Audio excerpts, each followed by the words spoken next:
What is up, friends of the show?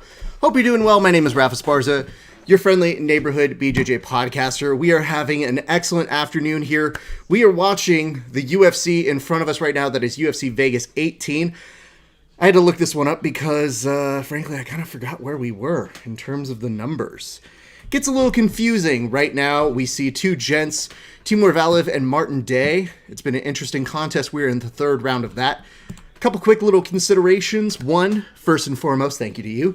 Thank you also to our sponsors known as Nogi BJJ Gear, which has changed to X Marshall. Give them some love. Use the promo code VerbalTap15 or Grappling Hour 15 to save 15% off of whatever you put in your cart. Plus, give some love to our friends over at Dodgy Collective and our good friends over at Manscaped. Use the promo code VerbalTap. You're going to get 20% off what you put in your cart. Well, we're seeing some good wrestling here. Good cage work. You've got Valiev in the red shorts and Day in the black trunks. Making his way on over, pressing, try to spin on out. Except you are seeing Valiev do a good job of anchoring him down. He wants to start working on a couple of these hooks. Not quite getting it just yet, but at least wearing him out to a point where we may be getting a good show of him putting in a little bit of cage work with some strikes, which I think is probably the way to go.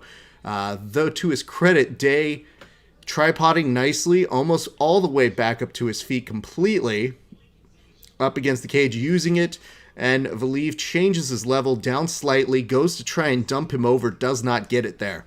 So far so good here. We should also tell you guys, I'm going to go ahead and put up the branding here in a second, just so y'all know which event this is. Did I not send that to myself? Oops.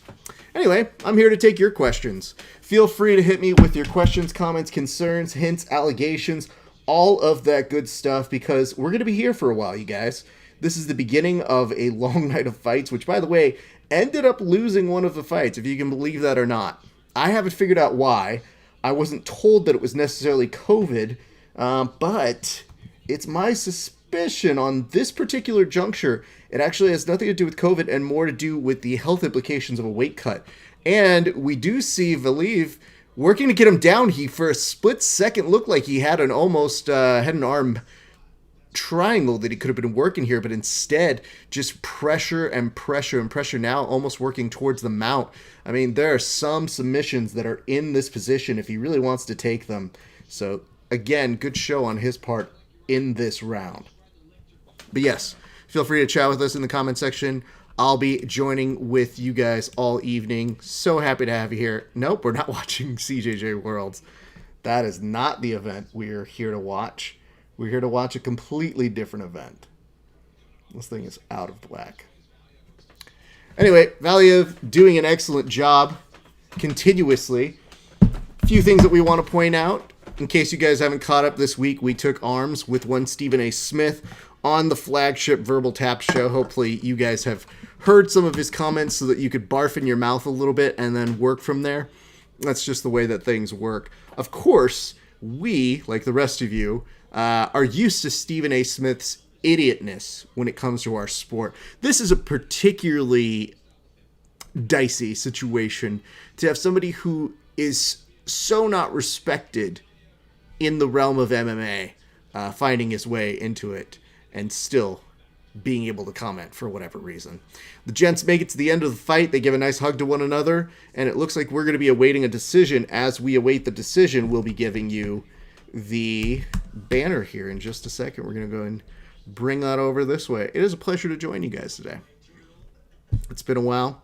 I know that you guys have been busy. You probably have a Super Bowl to watch tomorrow. Granted, I'll probably be watching it too. If you're rooting for Tom Brady, you are more within your rights to do so. Just know I don't care for you as a person either. Like, that man has enough. We're good, right? Let's get on all in on Mahomes. I like that kid. He's good enough for me to say, hey, you're not Brady. And sometimes that's honestly a good game. That's a good racket to have. So if you guys have Super Bowl predictions, notes, comments, concerns, feel free to go ahead and throw them our way here tonight. We do have a unanimous decision. Tim Valiev ends up getting it. So unanimous decision over on that side. Not a big surprise here.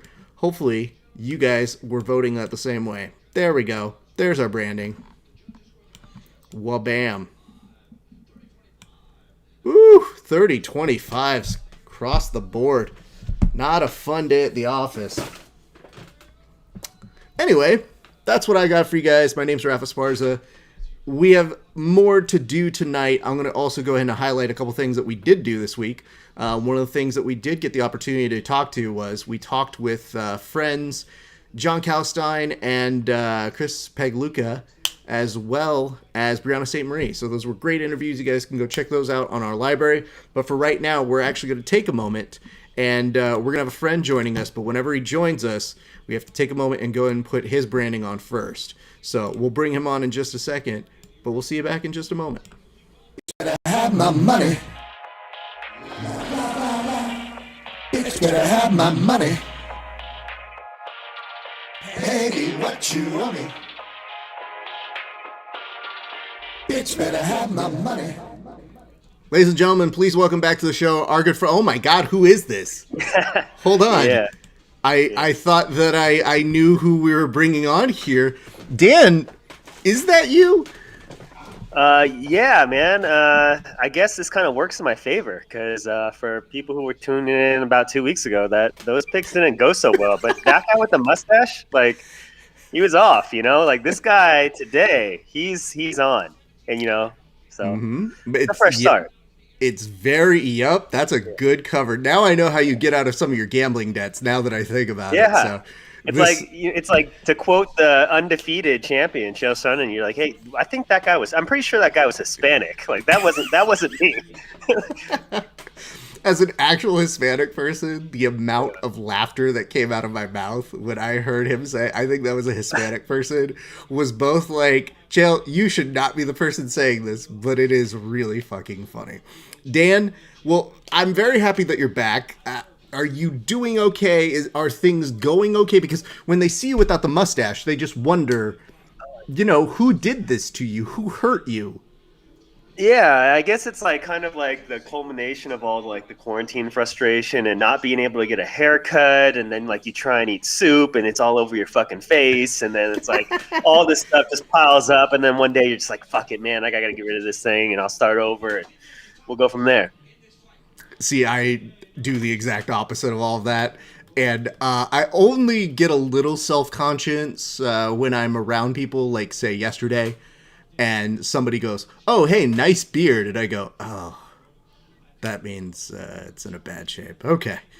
Well, it's hard to explain to you guys that in person, a little crazier than on camera, where it looks a little more normal. So, all things considered, I have to keep being a host at the first and foremost of things. Dan, are you excited for tonight's card? I am, man. This is a pretty well put together card. There's a lot of compelling matchups.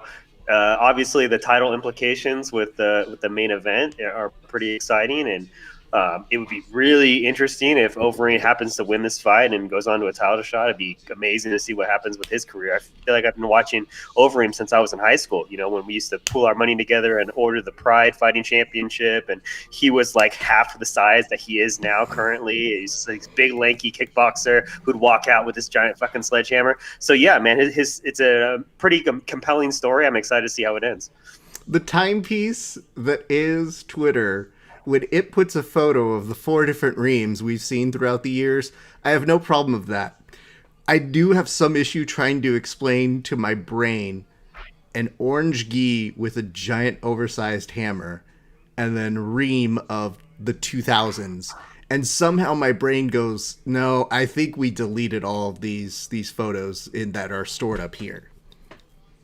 Yeah, it is kind of like hard to make that association when you kind of like just compare the early years to now, because my God, the guy has gotten fucking massive. And, he went through that little period where he was like no fat on his body, just on every single piece of horse meat in like the entire world. And I think now he looks at least a little bit more natural, but still the guy's fucking huge. Natural being the optimal word. I enjoyed that one. Let's do this, Dan. Why don't we go ahead and show the people what you have put on for us this week? We're trying something a little different just in terms of how it looks. It's going to evolve. It's going to morph. Unfortunately, we don't have a graphic designer in-house to do these things every week. But I think this might be a better format of how it is. Because in the past, I've literally just put it over my face because we do live TV here. But here, we're going to see what this looks like right here. Oh, that's pretty good. Yeah, I like that. All right, you want me to start from the bottom up, or just kind of go from there? Start off with Mike Rodriguez. I'm going to say yes. That's the only fight on this card I'm comfortable kind of giving up points in. The only other one was the one with Teamer, that just finished, and that's why I'm a little bit late here. I had to watch the end of that fight because I threw a little money on him to win by decision, and I was glad it went the distance. I was really happy in the third round when it looked like Day put himself intentionally in arm triangle positions off the cage to try and force some kind of scramble, and then Teamer just didn't take the bait at all. He's like, "Fuck this! I'm just gonna ride out the fucking round. I already won the fight." And part of that was like, dude, like last fight, he was winning that first round, and then got caught in the second one. Like, don't take any risks, dude. Just ride it out, win that decision. Let me cash in on my little bet. So I appreciate that. Thank you, Teamer. But Rodriguez giving up 3.5 points because this is an absolute mismatch. It's light heavyweight, and I kind of said that in my notes. Things can happen. Anyone can get knocked out of light heavyweight. Anyone can win a fight. But this fight in particular is one of the biggest mismatches on the card. Mike Rodriguez is a much more proven commodity in the UFC. His opponent has only had one fight. Marquez only has one fight in the UFC, and it was kind of like a workman's like performance where he won all 3 rounds, but it was unimpressive. And his opponent was on a 3-fight losing streak. And when you look at Marquez's fight history just in general, I have to look at my notes. His 9 wins are over a combined 19-54-1 record of competition. His last finish came against a guy who's 0-21. So when we look at like the matchup itself, this is very much a matchup where it's a very experienced, possibly top 20, top 15 light heavyweight against a guy who's completely unproven up until this point. And while it's possible he might be a prospect, he might, come out of the gates and get some finishes and prove that, what I did to these bums back in Brazil, I could do here too. But is it likely? No. So I'm taking Rodriguez. I'm giving up the points. I got a decent line at -195. I'm going to take it. So, Dan, I wanted to show you how I think I can best be integrated here. I can even do this a little bit here. So I'm taking the element of suspense so that you can see exactly how this plugs in. But 3, 2, 1, and go. Look at me. Oh, nice. A tiny version of me. Nice. Now, if I really take this out, I can actually hover over your shoulder. So I think maybe in the future, we can actually have this be a segment in which I am telling you probably not to take the bet if there is ever a moment when I do not agree with what you're saying. But for the time being, cool. I didn't know exactly what the setup you were going to have was going to look like. So I was just like, let's do like a little circle around next time and like call it the devil's advocate, like over the shoulder, and like you just play that role. Yeah, you're like, fuck Mike Rodriguez. His nickname's slow. He's slow as fuck. He's gonna get fucked up. Yo, I know Mike Rodriguez. All of us Hispanics know each other. I don't pit on any Hispanic. That would be a very fun thing to do. Dan, when you do present this, I understand what you're saying in terms of maybe not the best to go here. But if you are looking at that, a 0.21 though is pretty a significant thing to, like, you can't overlook. Yeah, and I mean, I get it. Like, it's your career, and you have to have a good record, or otherwise you're not going to make it. Boxers do it even more than anybody, padding that record early on, setting yourself up for later in life. And I totally get that. And I realize that, sometimes it's not even the fighter, it's the managers who are booking these, like, extremely mismatched fights. So I totally get how that works. I get that it's part of the game.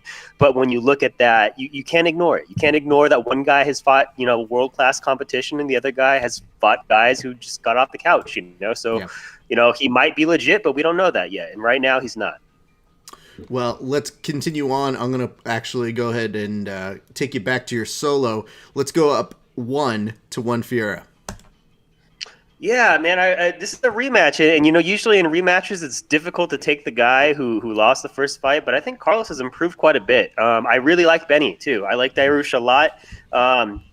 I like, you can't ignore his run. He's on this great run where he's scored like 4 finishes in a row. He's looked pretty great in those fights. But the thing with this fight and this rematch, I think, is the concerns that surround Darush are never going to go away. Like if you look at 2017, 2018, when he was knocked out like 3 times in a row, that concern about his ability to take the punch, that's go away. And even the fight recently, he's taken some damage. He's taken some shots. He's had to put together a come behind victory, and he won that nice award for best comeback of the year. And that's great and all, but in order to win that award, he had to get fucking rocked. And like he was on skates in the second round, and fortunately for him, Close ran in guns a-blazing and got himself knocked out. But Darush was hurt. And so, those concerns about his chin are never going to go away. They're always going to be there.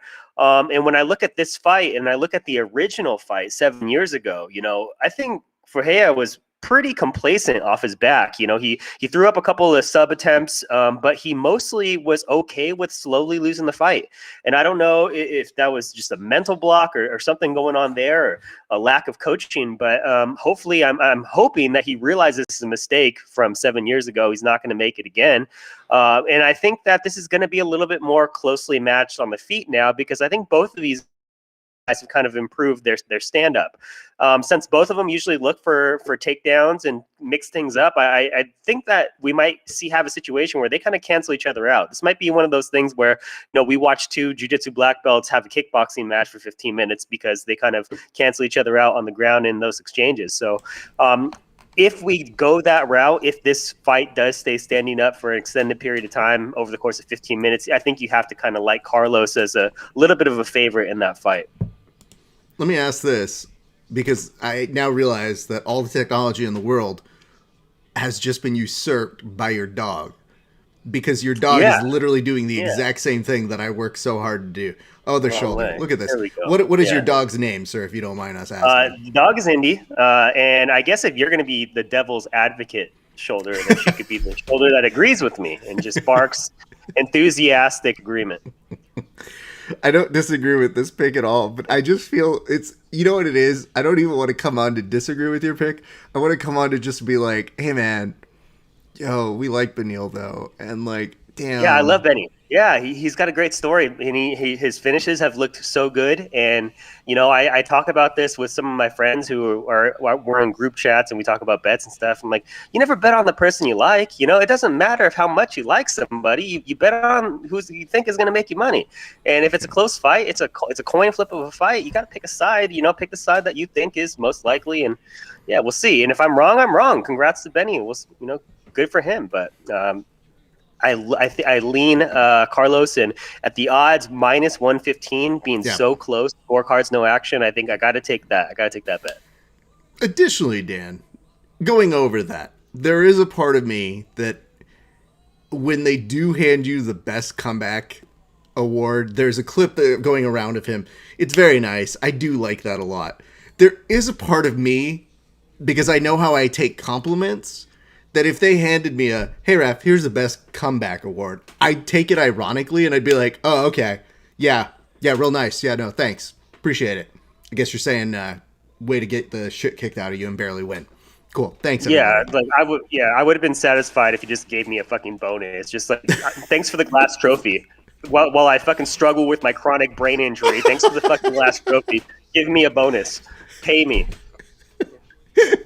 I think that's exactly my reaction. Let's move on up one to Cape, which, by the way, is a weird sounding name, but I love the fact that every time I looked at it, I was like, Dan's betting on Cape? Dan's betting on a Cape? All right, let's find out why. I like this fight. He's making his debut, and he's been kind of a standout in Japan in what was formerly known as Pride. So I think that people are kind of not putting enough respect on his name tonight. But I think this is going to be a closer fight than people predict. We've seen his opponent in the past, kind of gas out, kind of, go really, really hard in the first couple of minutes to the whole kitchen sink, and then, start to slow down second, third round. And I think, in this fight, either we're going to see an early knockout. Cape's going to be able to, use his superior strength and athleticism to catch him early, or this is going to go into later rounds where, when that that Pantoja is gonna, get tired. He's gonna be slowing down later on in the fight. That's kind of like something. It has to give you some kind of confidence to know that if I can survive some of these early stanzas, if I can take it into the second or third round, I know he's gonna slow down. He always slows down, and I can take over in the fight later on. So I feel like we have one of two options here. Either there's an early knockout, one of them gets caught cold, or, we go all 3 rounds where Pantoja always slows down. And so, like, as a result of that, when I look at the line, you're going to get 1.5 points, and those are basically even odds, and you're giving me points. Of course, I'm going to take the points. The other option is to take Pantoja and give up points. There's no way that's a good bet. Even if Pantoja catches him cold, knocks him out, like, still giving up points is not a solid bet on a guy who always gives up the later rounds. So I'm taking the points, assuming that things go the way they have. And if either guy has improved significantly, I'll be way off. But based on history, this is the best bet I can think of. I want to change topics real quick because I don't know if you saw the knockout that started our evening tonight. I did. I apologize. Odie, yeah, I didn't even get to do a proper intro of that. But Odie Osborne getting it done in 26 seconds. What was your reaction? And do you ever want to throw a head kick ever in your life after seeing that? Man, I'm sure his students are going absolutely insane. For people who don't know, Odie's a teacher, and he fights and at an extremely high level, obviously, and I'm sure his kids are just going absolutely nuts seeing that happen in 26 seconds. It was incredible, and it was incredible how effortlessly he just kind of shoulder rolled through that kick, right? Yeah. I try and do that, I'm for sure taking it in the back of the head, and I'm just face planting on the ground. But he just rolled it effortlessly, kind of flipped his elbow out through that left hand. It was beautiful. It was amazing. Have you ever thought if you were fighting what the reaction from the kids would have been that you teach? Yeah, they'd be like, "Oh, sorry, Mr. Hubler. At least you're a good teacher." I just know that there are moments when I say, these kids don't really know your jiu-jitsu skills. And I'm sure every once in a while, there's a moment where you've got to be like, God, I want to rolling heel hook the hell out of this kid. If he only knew. Usually not the kids. Usually not the kids. Sometimes a parent or two, but usually not the kids, yeah. Good. I'm glad that they don't drive you to that. I will tell you this, though. So in my efforts to try and be as on it as possible, and again, we don't do a pre-show. There's not a me and you figuring this out. This is all live, so it's me figuring out as we go. There was a joke that you put in this next fight. Which one breakdown. was it? Oh, the last one. Yeah. And the hard part is it's funny to me, so I was like, well, how do I make this work? Dan, I'm going to give you a little bit of time, but when you hit the joke, I'm hoping it lands because I know you put in a numerical joke and I'm going to see if it works. So it's on you. Start your analysis. Floor is yours, sir. All right, so we're obviously talking about the main event here, and anyone who knows me knows I love the numbers. I like to look at the numbers. I like to look at the fight library. I love UFC Fight Pass. I can look at all the previous stuff and compare and contrast. In this fight, I feel like this is absolutely a fight where Overeem could win. You can't count anyone out in the top 10 at heavyweight, especially a guy like Overeem who's been there with, pretty much everybody. But when you look at this fight on paper, it's like, how can you possibly make a smart, educated guess on Overeem? I could see you taking a gamble, taking a flyer, like, hey, I like the guy. He used to be like a fucking horse. Like, oh, okay, I'm going to bet on him. But to look at the fight and intelligently say, okay, I think he's going to win, I don't really see that happening. In this case, he's 40 years old. He's been knocked out 14 times over the course of his career. He's been fighting for almost 2 decades. You have to consider the wear and tear on this guy's body.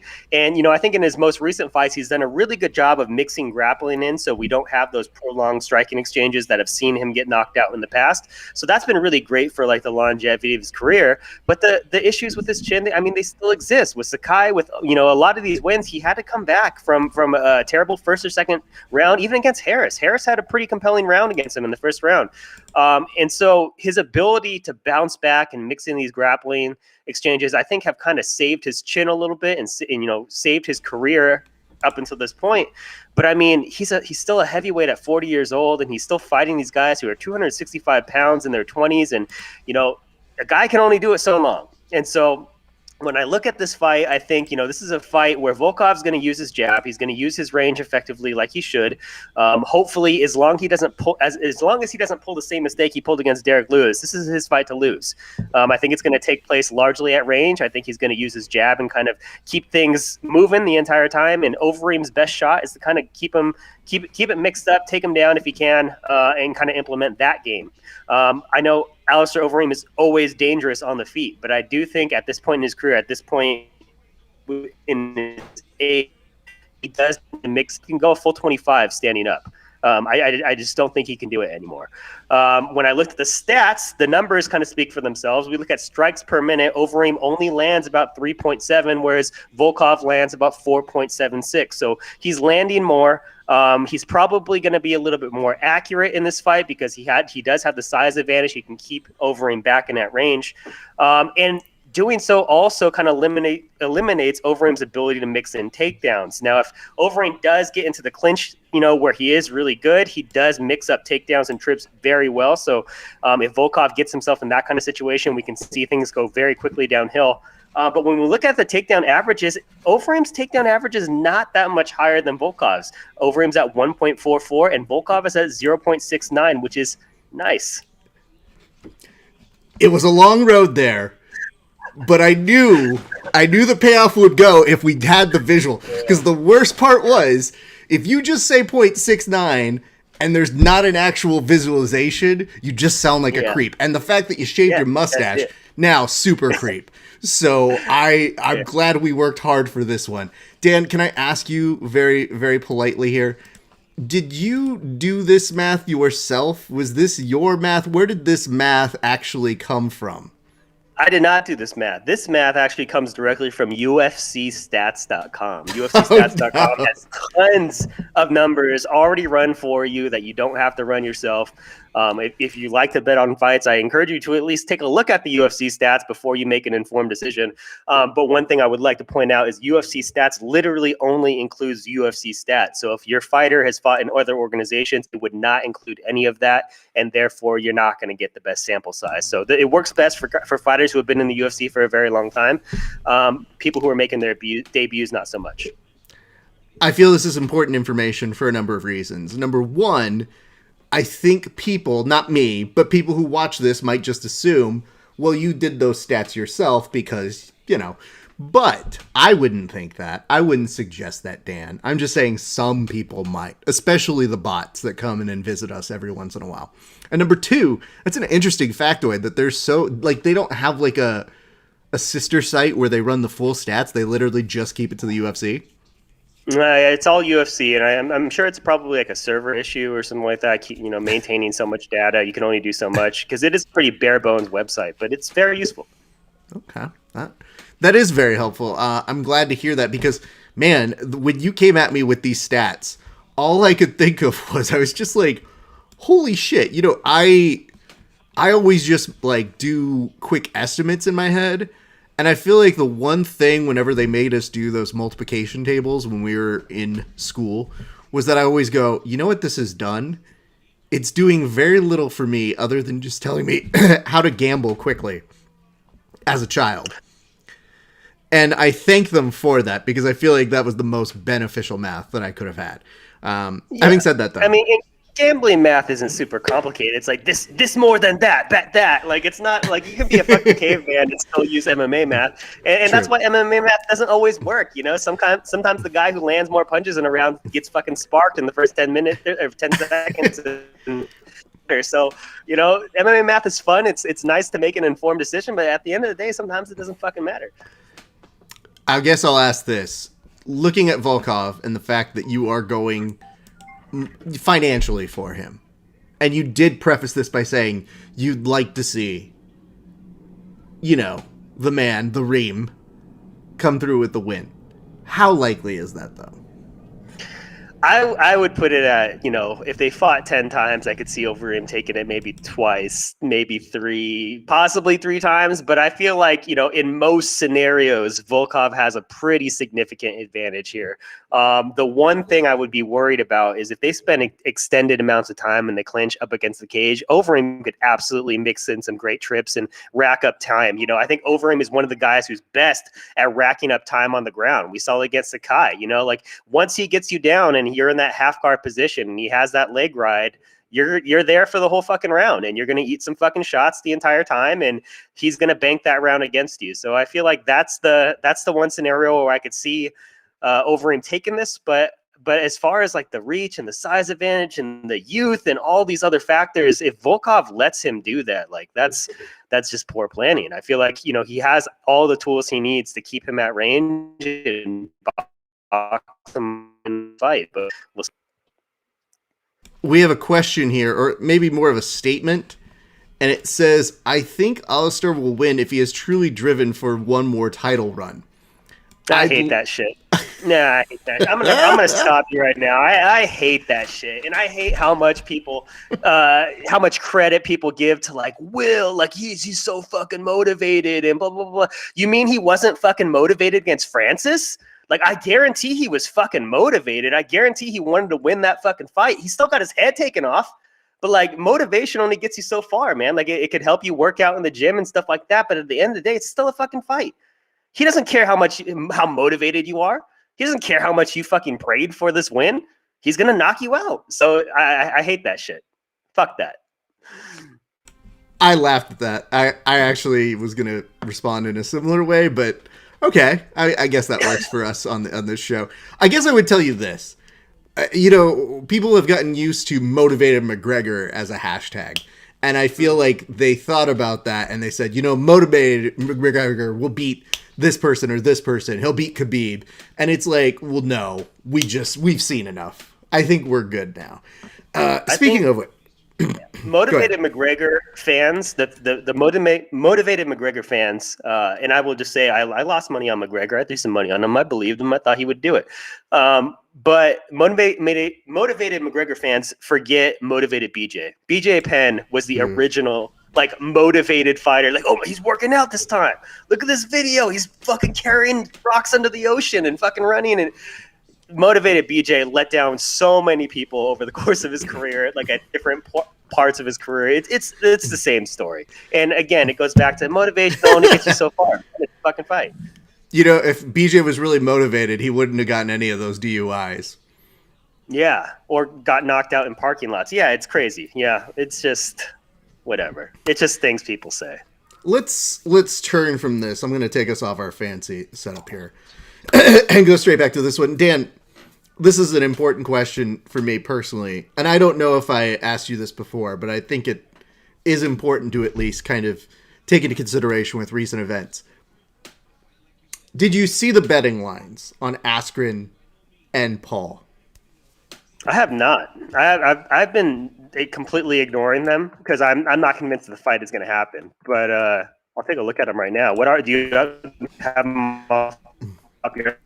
No, because I guarantee you they have probably changed.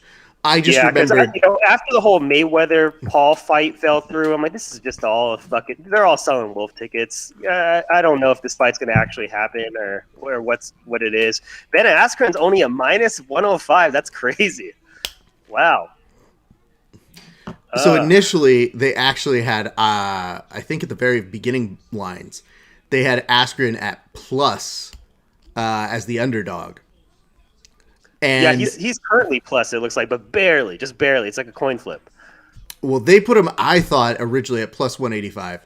And I knew that the lines would change as people probably got more colder feet or they felt like the fight was going to happen or not. But especially after you saw Askren pull out a punching bag with the Paul brothers' face on it. And then you saw him say, I'll show you what real striking is. You mentioned that you have no interest in this. You're trying to ignore it. What do you think are the odds we actually do see this fight, though? You know what?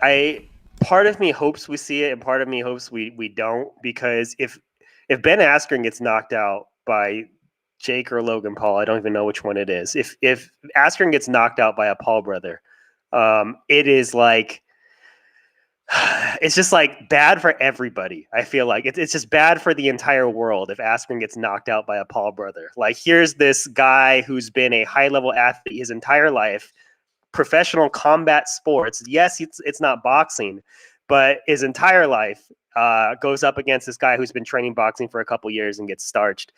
I would be very sad about the entire thing. But that's assuming it happens. You know, who knows? I think Askren's stand-up, obviously, I think most people agree that it looks horrible. And I think Paul's doesn't look great either. He throws a lot of haymakers and wild hooks. And I don't think that guy could go that long doing that. So, you know, maybe Askren wears it for the first couple rounds and then turns it on later. Who fucking knows? But it's a mess of a fight. And I'm not super convinced it's going to happen. Okay. I feel that. I'm trying to live in a world where I have to deal with it because I have to. Not because I want to, but because people are willing it to be a thing. And if people just didn't order it, we wouldn't have to worry about it.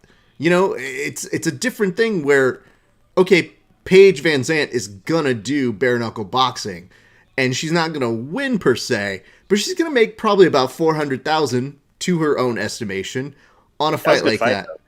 That was a good fight. You watched it last night? It was a good fight. I did not. I saw highlights and clips. Yeah. Oh god. I was bummed. I was bummed in the first couple rounds. I'm like, what the fuck is this? Paige, like, why did you sign up if you didn't want to fight? Because she just basically, you know, danced around the ring for the first couple.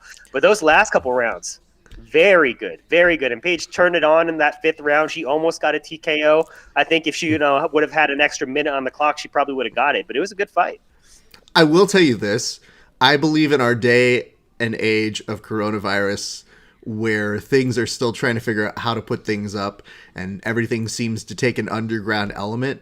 I thought that, and then also seeing high rollers exist yesterday, as I said, you know, those are the two events that really should be making a killing right now. Like, those are the events that should have all the attention, because I felt like bare knuckle was a sideshow that had people that are interesting in it. But right now, day and age, I'm like, yeah, make 40 of those now. Like, literally, there should be one of those every week, like a UFC.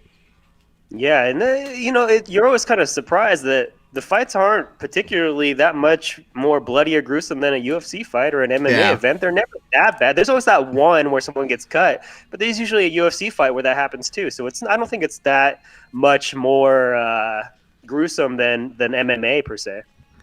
Yeah, I don't know the science or the anything behind it. I know that I've had people try to tell me like, oh, dude, it's way, way healthier. According to Judge McFuckhisface, like, it's very safe. And I go, I'm sorry, who? Like, I think we're making this up. I don't know. That one dentist who doesn't like Sensodyne. Yeah, he's like, oh, fuck it, it's fine. Just do it. Having said all that, with those things, at least with Paige Van Zandt, you get the element there's going to be a fight, and you kind of go, okay, that exists. With a Paul brother and an Askren, all I could think of is, you've prepared for the option where you say, okay, listen, this is terrible if Ben loses. I think nothing happens either way. And I'll explain why. At least in my world. Other people will interpret it differently. Number one, Ben Askren does his job, knocks the kid out, right? Or takes him to a distance and outclasses him very well, which, yikes. Could be a problem. Then all of us say, like, of course, that's exactly what's supposed to happen. Option two, let's say the Paul brother, I don't know which one he is either. Applause for that line. Let's say he does put on a flurry. And I think that's the only way he's going to win this, is to kamikaze a Ben Askren and overwhelm him with youth, as opposed to Ben Askren's old, which may leave him open in a couple areas. That's the worry, that's the concern. If he beats him, all we have to remember is that's not a guy that we really say is a stand-up artist. So to me, it's the most harmless of all of them, which is why when people build it up to be like, he's going to let MMA down, we will forgive him his knockout. I was like, first of all, he always let MMA down. Number two, I'm never forgiving him for that knockout. That knockout stands. And that's even saying with the crazy and dumb shit that Jorge Masvidal says. Like, all of those things included, I'm still willing to give him that knockout. So I guess what I'm saying Yeah. here, Dan, is... Go ahead. I guess what I'm saying is this. I don't want it to be a reality. I hope it is not a reality. I am betting on science pulling us through and saying, like, yeah, it's just not going to happen. But in the event that it does, I'm just trying to prepare both you and I for the really sad preview we'll have to do for that one. Yeah, and I think the thing is like my reality and your reality is not everyone else's reality. And while Ben Askren doesn't represent the best stand-up artist in MMA to us, I'm sure there's a lot of casuals out there who are like, here's this UFC fighter, and he got fucked up by a YouTuber, you know? So I think, we have to consider that. And also we have to consider the fact that I just checked one of my sports books, and Ben Askren is currently a plus 211 underdog. So you're getting paid 2-1 money on that. That might be something I have to take. That might be something I have to take. I know we're just talking about Askren getting face planted, but man, the value 2-1, you got to take that. I think you're muted, Ref. Dan, I'm going to be honest with you. This is a twofold job. The first fold is to get you to give us analysis. The second fold is for me to give you betting lines that I go, psst, I don't know if you know about this dumb one. But just so you know, because I was not expecting you to come in with a bet at all, saying like, I'm trying to ignore this shit. Hold up. Yeah, you can't ignore that. You can't ignore that. Like, it's like when somebody, right before the Super Bowl comes out with a YouTube video and they're like, hey, Team Ruff has got this. It's going to be Team Ruff 27 against Team you got to take it. There's value. You got to take it. I guess that's a good question. Do you have bets for tomorrow's Super Bowl, sir? Nah, man, I'm not interested in this. And I know Tom Brady is probably the greatest of all time. I recognize that, but I'm bored. I'm bored with it. It's the same story. I would watch Lamar Jackson. I would watch Lamar go off against the Chiefs in the Super Bowl. That would be an entertaining show. I would definitely watch that entire thing. But to watch Tom Brady again, and I'm just... You don't like the Mahomes kid? The Mahomesness? I love the Mahomes kid, but I think he's kind of boring too. Like, yeah, he's got a fucking arm, and he's a good quarterback, but he's boring. Like, I want someone. My favorite. You know what? My favorite player in the Super Bowl is probably Antonio Brown. He's at least he's interesting. Yeah, he's been arrested. Yeah, he's been arrested. And yeah, he's bad with money, but he's at least he's entertaining. He's a high profile player. He's gonna make the cool one-handed catch if he can do it, and he's gonna film a rap video after on his Instagram. Like that, it's entertaining stuff. I'm just sick of the same old song and dance. It's just football is kind of boring as a sport anyway, and it just gets more boring when it's the same characters every single year. All right. Well, you've used this example a couple times, but I do believe it bears repeating. Are you putting money on the Puppy Bowl? Not this year, because not this year because, first of all, the staff that's typically there, because for those of you who don't know, the Puppy Bowl is pre-recorded. So it is not a live show happening during the halftime, just so you know that. It's being pre-recorded, and it's also like being kept completely like locked down and stuff. And it just seems really shady. And I'm like, I don't really know if I want to take either team. It just doesn't make sense. I'll bet on the coin flip, though. I'm always a big heads guy. I just know that you've told us it so many times as like a moniker for, some people bet on the Puppy Bowl. Some people bet on the Puppy Bowl. All I could think of was, I was like, by the time we actually get toward one of these things, I should probably make sure if he has a good line on the Puppy Bowl that I should be made aware of it. So one of these years, Team Fluff is going to win. Not this year, maybe, but one of these years, Team Fluff is going to take it home. This is the best. You know what? I couldn't have asked for a better send-off on all of this. Dan, I would like for you to take the cheers for Senor 1, Odie Osborne, for his knockout earlier, if you wouldn't mind. Good sir. Yeah, congratulations, Mr. O. Way to start off the show. It was obvious you can't do much better than a 20-something second knockout. Hope you get a bonus. Teachers don't get paid enough money, so Dana, write that check. Give Mr. O that bonus. I'm sure he's going to take it back home to the kids, celebrate, have a great time. Cheers to you. Hey, cheers. I will say, though, if Dana saw this, he'd probably take the check back. He'd be like, he's a fucking teacher? Fuck that shit. I don't want to give them money. He's got a pension already? What the fuck? Dan, you know what? Before I let you off, I'm going to do this question. Somebody put this over to Joe Lazan, and it's something that's kind of intrigued my mind. Last question.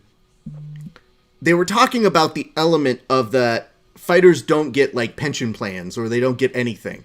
Joe Lazan had a person on his Q&A ask, do you think that after maybe 20 fights in the UFC you should get a pension?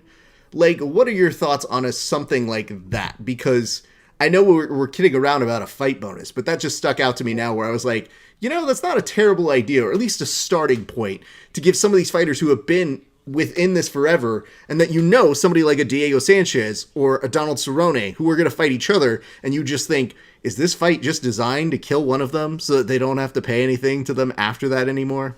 Yeah, it's kind of sad how you see some of these fighters that you grew up watching and the tail ends of their careers not being in a financial place where you would expect them to be. Like, I think that's kind of like we watched Chris Leben retire last night at bare knuckle fighting, and I'm sure he got paid pretty well for that fight, but I worry in the future, what's he going to do if he's not fighting? You know, does he have a retirement already, figured out or whatever? Like, so I think absolutely, I think fighters should absolutely have some kind of pension put together for them.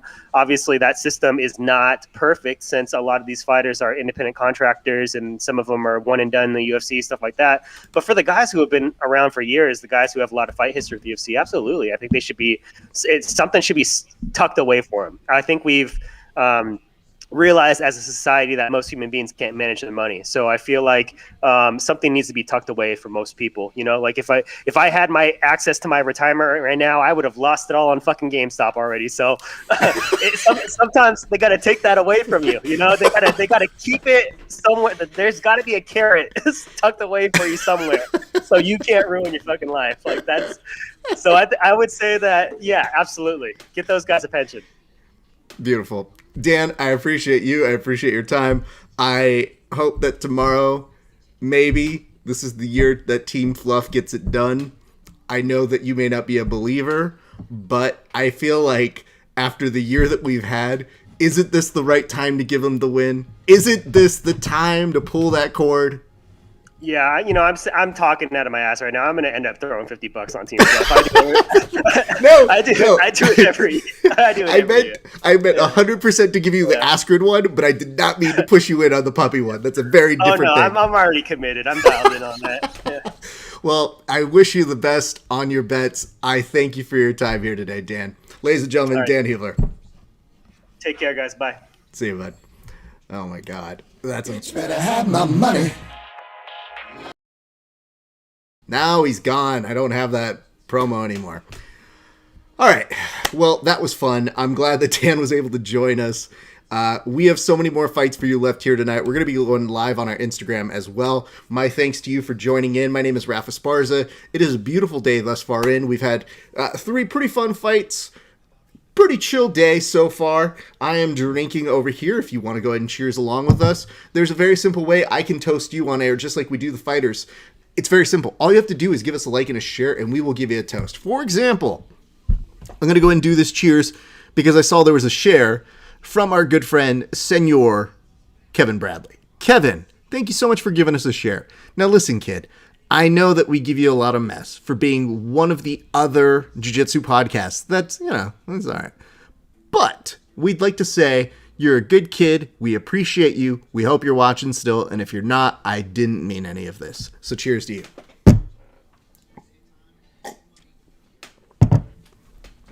Goddamn puppy bowl. This shit's gonna make me fucking laugh all day long. I love the fact that Dan is such a degenerate fucking gambler. He's the one asking like, yo, what's the action on that puppy bowl though?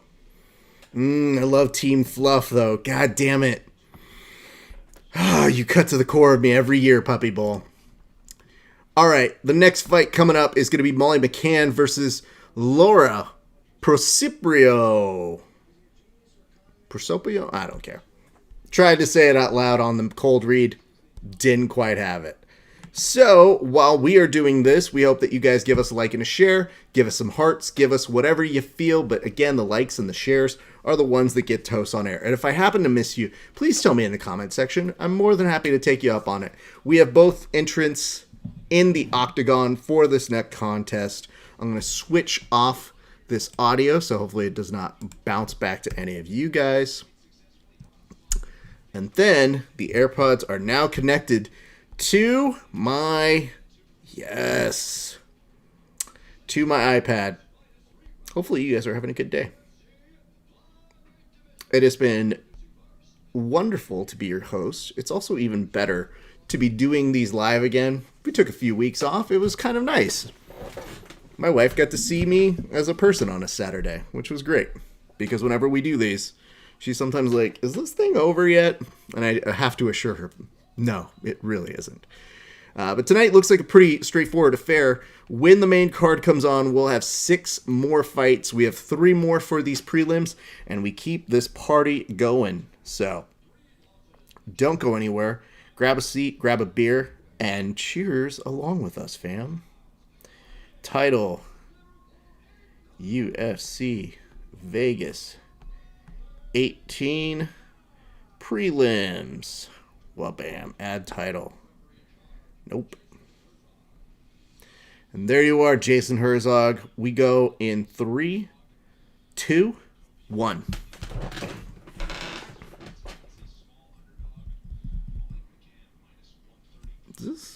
Did we do it? I thought we pressed the thing to go.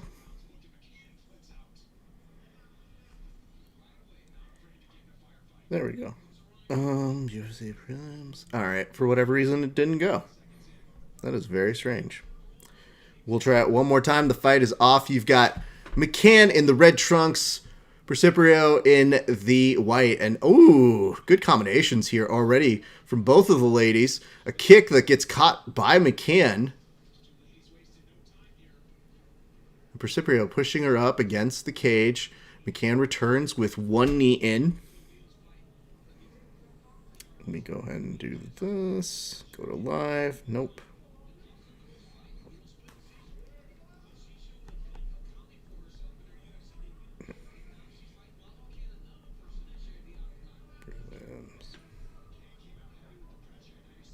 And today it is interesting. They do have Dominic. They have DC. And that other guy. I don't know his name. Boom. There we go. All right, this should be going up. Hey, what's up, everybody? It's your friendly neighborhood BJJ podcaster, Rafa Esparza. We are watching UFC Vegas 18. We hope that you were enjoying us. We are live here for you guys, but we are also live on our main camera for YouTube, Facebook, Twitch, Twitter, all of the good jazz. So feel free, grab a beer, join along with us. We're going to be here for a while, you guys. So I hope that you're having a fun and wonderful Saturday afternoon. And to our folks who are watching, thank you guys for tuning in wherever you're tuning in. We very much appreciate you guys. What is up, sir? Good to see you there. Right now, 3:10 on my clock. McCann coming in, pushing up against the cage. Procopio, or Procopo, I don't know how to pronounce her name. Don't really care either way. Trying to push off against the cage. She keeps getting continuously pressured, but there was a beautiful trip by her. She's now inside of half guard. Probably take a second to go ahead and get her breath back, but McCann's going to have to work off of her back here. She's trying to bridge continuously. What is up, Instagramme? It's a very interesting name that you've got there. Good for you. McCann is making a little bit of distance. She's trying to get over to the side with an underhook, but Procopio now gets a really clean side control. Oof. McCann starting to move a little bit more frequently here. Pronounced Instagram. Yeah, so I've heard. Thanks, though. Well, you spelled it weird. Front headlock attack position here up top. Procopio.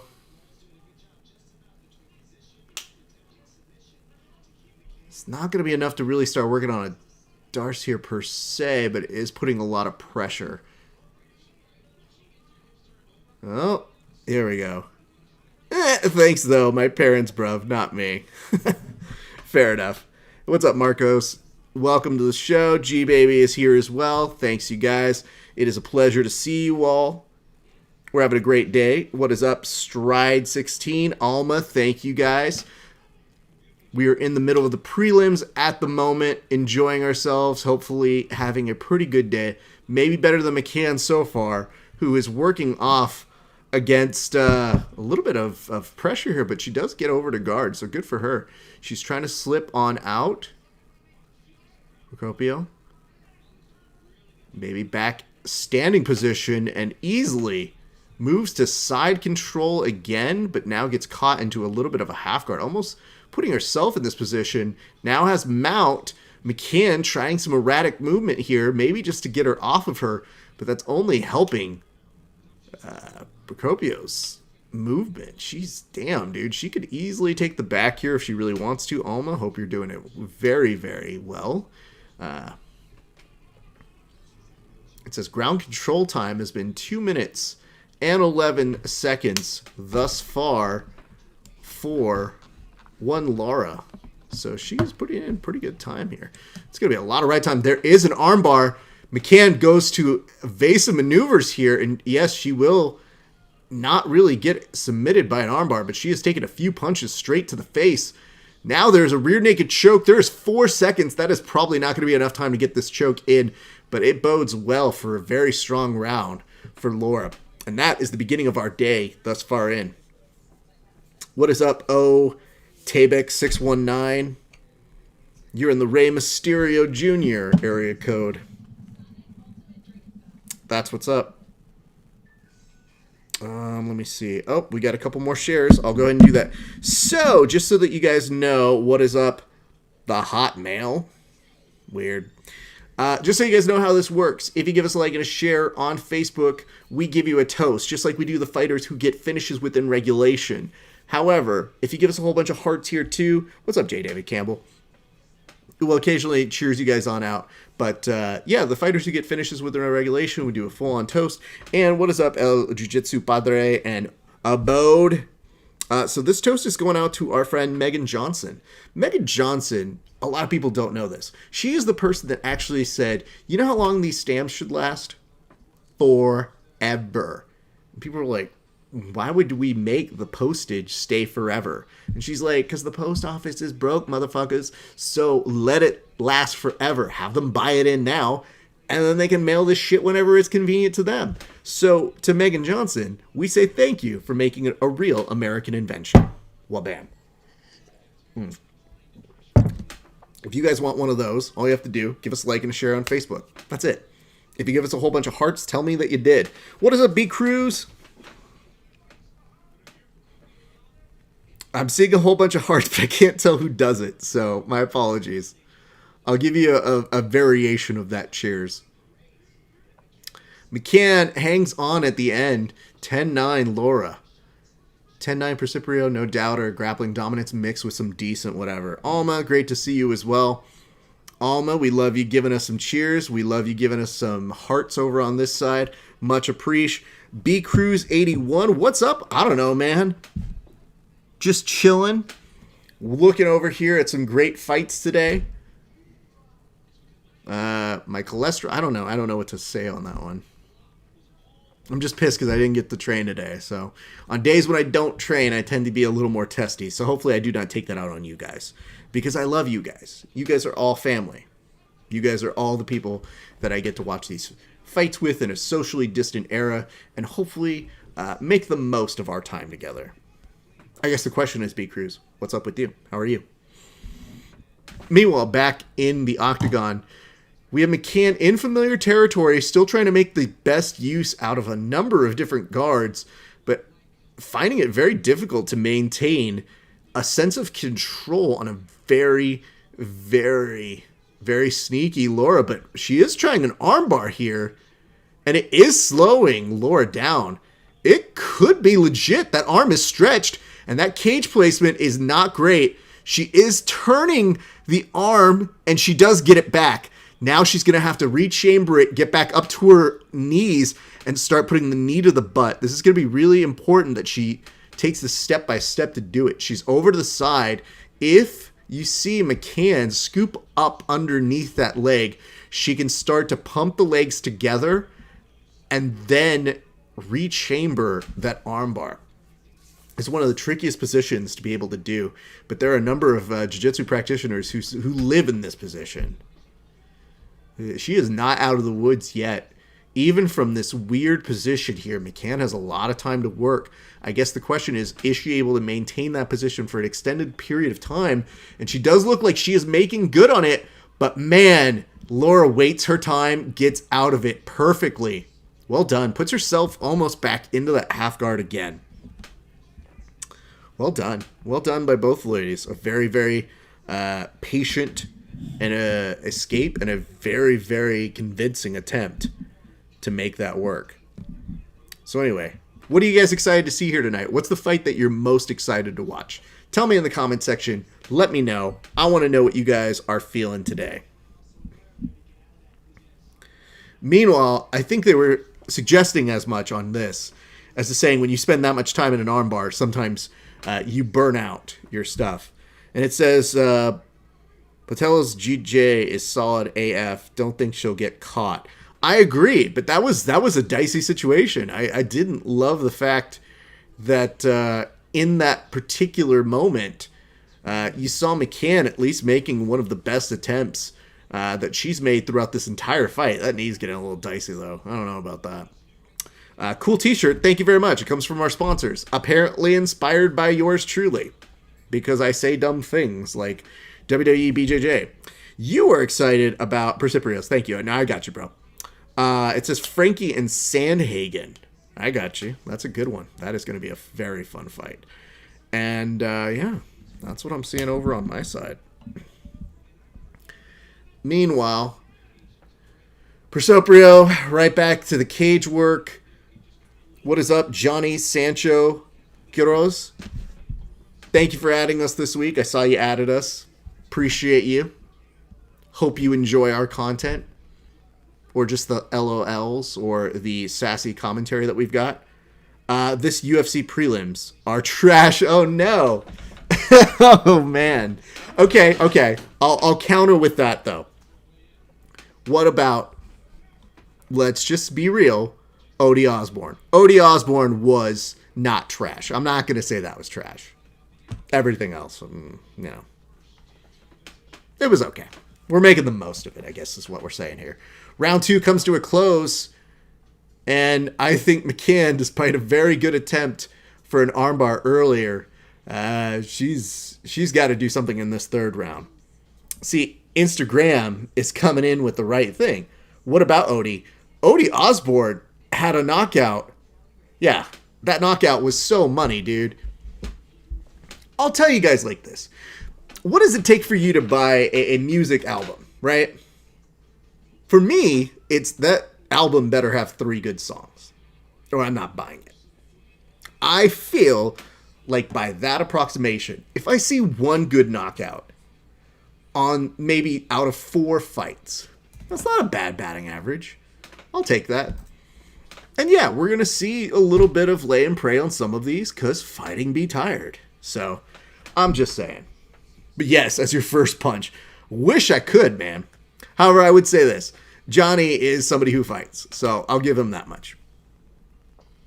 Because normally I'd make fun of our commentators here and be like, what? You wouldn't know what it's like to fight. Oh, he does? Ugh. It's a little different here. Probably shouldn't be saying that to the fighter. Anyway, you get my drift. Back to the third round over on my side. I've got 4:50 on the clock here. Hopefully you are somewhere in that region. If you're just a little bit ahead of us, just bear with us. We do a little bit of mix of play-by-play. Ooh, nice shot to the gut there. Ugh, Persoprio. Not fucking around at this point. McCann's trying very, very aimlessly to get a jumping knee, but it's the type of jumping knee that I do after about 3 burpees, so it doesn't look especially great. McCann returns now, reverses this position, now has Persoprio up against the cage, working on a single leg. I mean, she's going off of pure gut on that. Like, there was not really a setup on the technique, and she's now being swindled over to the right-hand side of the cage gets reversed. Eek. It says, these girls just put my girlfriend to sleep. The level on this prelims is ridiculous. Oh my god, Johnny. I don't know what to say to you, my friend. I'm gonna tell you to go watch. You know what? In the time that you could see this, go watch Odie. Go watch Odie and see what he did. I still think that was a pretty good knockout. But you know what is funny? And I won't say names. What's up, Vandaman? I won't say names.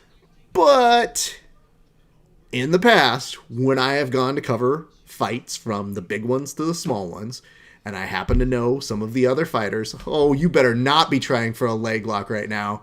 You have a heel hook, and it is not super great, but it might be good enough. Nope, she pops the knee out of the line of where it needs to be, but she's holding on to it, so it still could be in play here. There still could be a bicep slicer, or not a bicep slicer, you idiot, Raph. Still could be a slicer in play. She's going to let the legs go and come up, take out the legs here, continue to put that pressure on her. 250 left on the clock. I guess what I was trying to say is when I have covered fights and I know a few of the fighters, it is not uncommon for them to watch a fight that's going on in front of them at that live venue and call it trash. So I'm actually kind of used to this.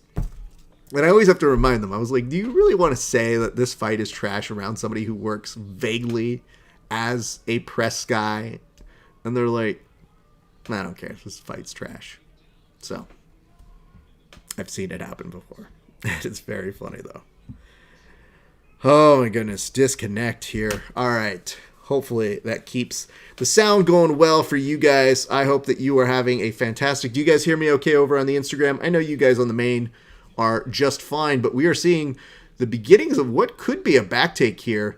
McCann is, I wouldn't say defending the back take as much as maybe just angling at a position that doesn't get her punched as badly.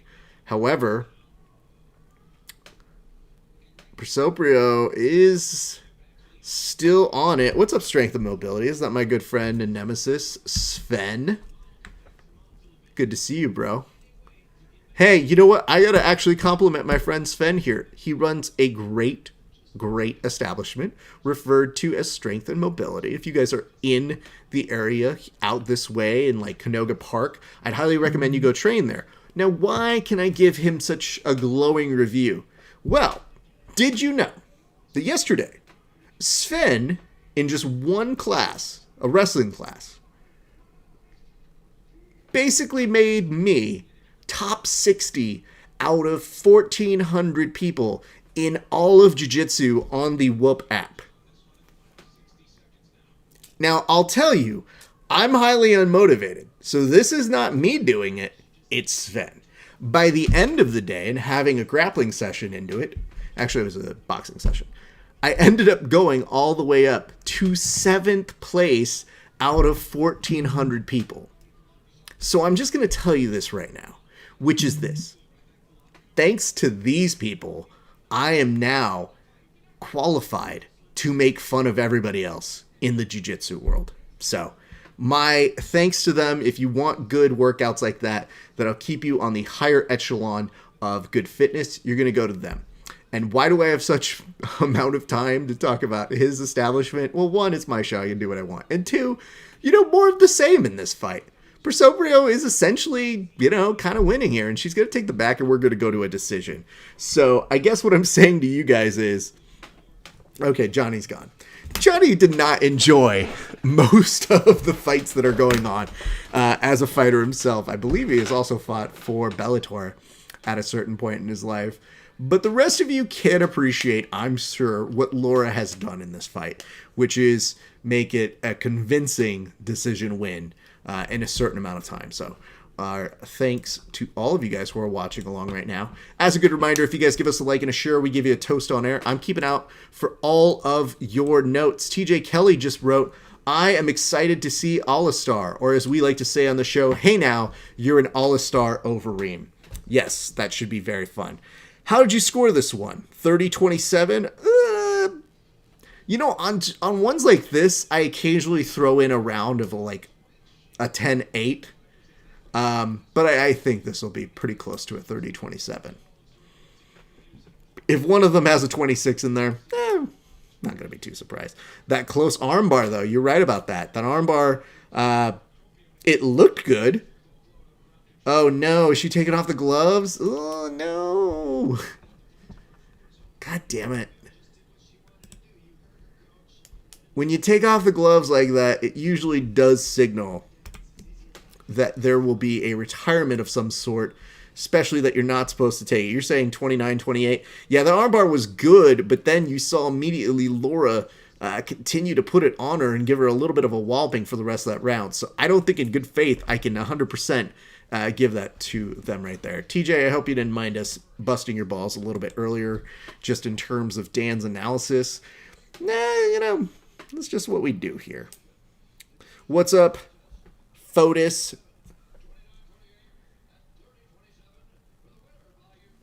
All right. That is going to be your hero. We were all right. Is 100% accurate. That's so funny. I should also point out here very quickly, which is that I would have been number one because I went to go work boxing with a buddy named TJ. And we finished the boxing. Yeah, she did just retire. Molly McCann walking her way out of there.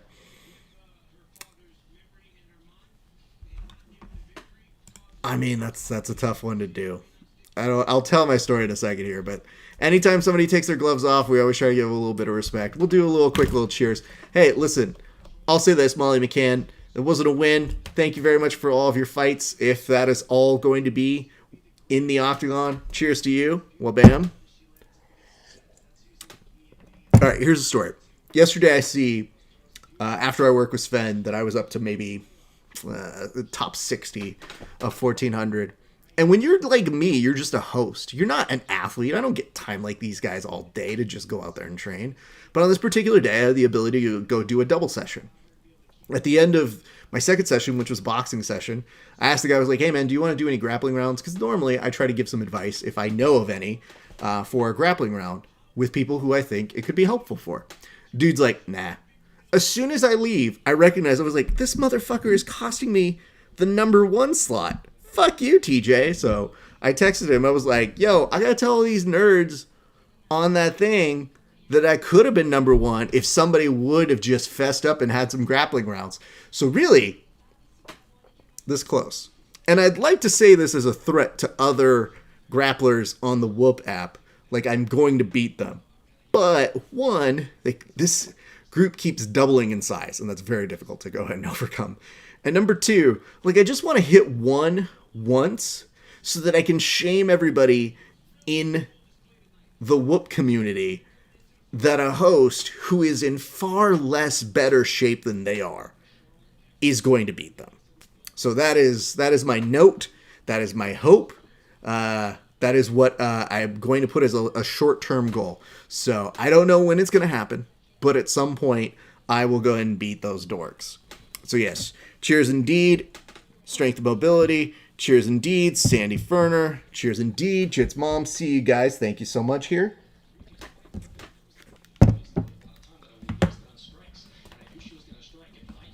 Oh, they're doing some translations here. Fortunately, we don't have to do any real toasts for this one. I feel like sometimes when DC asks a question or does the interviews afterwards, it is fun to watch him realize they're not going to get my jokes if I say them. So I've got to keep this interview as professional as possible. So you see a little bit of a wince from DC being like, ugh. Fine, I'll keep this as a professional. Coming up next, we got Rosa and Edwards. Excited about that. We'll keep you guys posted as that comes along. But yes, Jocelyn Edwards, Carol Rosa at the women's bantamweight category. Then to close out the prelims, we have Devontae Smith and Justin James. So that is going to be our next two fights that we have coming up. After those are done, we take a short break and then we come back. We do the whole song and dance over for the main card. So still two more fights on our preliminary cards. Still feeling it. Still enjoying things. What is up, H. Almaty? And then the gospel and the choir just joined. Thank you. Appreciate you joining us. Having some fun thus far in. And as TJ Kelly told us a little bit earlier, he said that he's excited to see Alistair Overeem. My question to you, noobs, people who are just chiming in or coming in and out, who are you excited to see here tonight? And Heidi Androl is posted over near the walkouts. This is still the weirdest, like, pan that they do. What's up, Marco? Good to see you, my friend. And you are watching right now the walkout for one Jocelyn Edwards. Guida. Oh, I see you taking it back. Old school here, Sven. I have gotten the opportunity to interview Clay Guida once. And, like, the whole time I'm interviewing him, I'm just looking at him thinking, like, yo, dude, you're, like, the first person I think I ever saw who walks out, like, runs to the octagon, and then once the fight finishes, runs out. Like, not too many people do that. I think I can also think of maybe the very funny gif that somebody made of Forrest Griffin coming in to fight Anderson Silva, getting knocked out, and then literally him running away after the fight. That's maybe one of the only times, but that's played for comedic effect. Clay Guida actually lived that gif. He was that gif. Maybe even before that gif was that gif. So it'll be interesting to see where he goes. I do believe this is a Master Vic of the famed Vic Promotions, who helps put on and put together the combat jiu-jitsu events. He's usually the broadcast commentator for the Espanols for all of these different events. So very good to see him sporting a Jesus piece today, not his oversized clock that they normally put on people for the combat jiu-jitsu winners. I don't know when they started doing this. I just know that at some point they all came in with like a Flava Flav little medal that they wear. And it's just like, I won combat jiu-jitsu. And all I can ever think of is, especially when they do this internationally, how do you take that through customs? Because I could see wearing a medal if you win, say, a gold medal at the Olympics. Because people go, oh, you're the guy that won the thing. No problem. Even if you come in with the trophy. I don't know what sport you did or what event you do, but that's impressive. Good for you. In combat jiu-jitsu, I do an event where I try to submit my friends. It's like wrestling, but no pins. And we allow slaps in it. So it's not like MMA. It's like diet MMA. Anyway, they gave me this Flava Flav thing because we're weird. So I'd like to claim that. Thank you. Good day. Second walkout happening right this second. Carol Rosa. I wonder what the people do once they get these Reebok jackets. Like, I'm not talking about the fighters. I'm talking about the teammates. Because I'll tell you this. The first fighter that I thought that actually fit the Reebok windbreaker startups was Michael Chandler. Michael Chandler went to go do his post-fight interview after UFC 257. And he was the first person... Don't ruin the joke for me, Sven. I'm still working to this. He was the first person to sit down at the post-press with his, like, Reebok startup jersey and startup, like, windbreaker. And he looked perfectly normal. Like, he is a company man through and through. And I thought, yo, good for that man. Most people, when they come out here, wear a suit. They don't give a shit. They don't follow the UFC guidelines. If it's Adidas, brother, good luck even getting them out there. However... when he walked out there, I said, hey, you know what? I see you, Michael Chandler. I see you playing the good company, man. Somebody's trying to get their extra Reebok bonus of $12. Good for you. See, here's the problem. Sven put in a joke as I was telling this story that just put eBay. And the short answer is definitely eBay. Like, the short answer and the short joke is 100% eBay. So I don't know why I just spent that whole time doing a journey on this, but fair enough. We all do our own parts here. Anyway, stupid Sven ruining my jokes. First, Sven has the audacity not to let me heel hook him. Then he has the audacity to try and one-up my jokes here. Not a fan. Good Lord. Well, Carol is coming in focus. She had the superhero landing stance there for a split second. Does look like Bruce is making his way out, which means they're about to close these doors. What is up, Morgan? How you doing, fam? Morgan is the recipient of one of our previous giveaways. Unfortunately, I think the mail took his shirt. So one of our Grappling Hour shirts is not making his way to him yet. However, you can tell this is Morgan's right here because it's a large. So I have a large here for our good friend Morgan Matsuik that will be in the mail. I literally just pulled this one just for him. So be on the lookout for that one, good sir. Hopefully you will enjoy it. What is up, Yarrow? Or Hero, if you would. Martins. BJJ. You say Hyro? I don't know. All right, we're already off to the races on this one. I've got 424 on my clock over this way. Rosa in the white trunks. Edwards in the black trunks. And you will see climbing up very quickly, Rosa has the takedown. Working her way up. This may be a head and arm here. And I see here for Jits Mom who's commenting and saying, going with Edwards out of respect for Master Vic. Absolutely. Master Vic's a G. Always very nice to me. And look at this, though. Woo! Rosa is 100% telegraphing this head and arm. What is up, Thorodorus Zoger? Fun name to pronounce. Probably didn't do it anywhere justice, but still okay with it. I mean, if you look at what that hook is on the back, like the fact that she kind of like figure forward her legs behind her, it kind of identifies the fact that Rosa's okay staying in this position and utilizing it to maybe make Edwards breathe a little bit harder, eat a little bit more impact through some of these elbows, these strikes. Be very interesting to see how this wear and tear may be for her. Morgan, meanwhile, how are you doing, friend? Are you training well? Are things going well for you? What is up with you, good sir? Talk to me in the comment section. Let me know how you're doing. 251 still in the same spot here. That figure four around that left leg on top for Rosa, essentially tying her right to Edwards.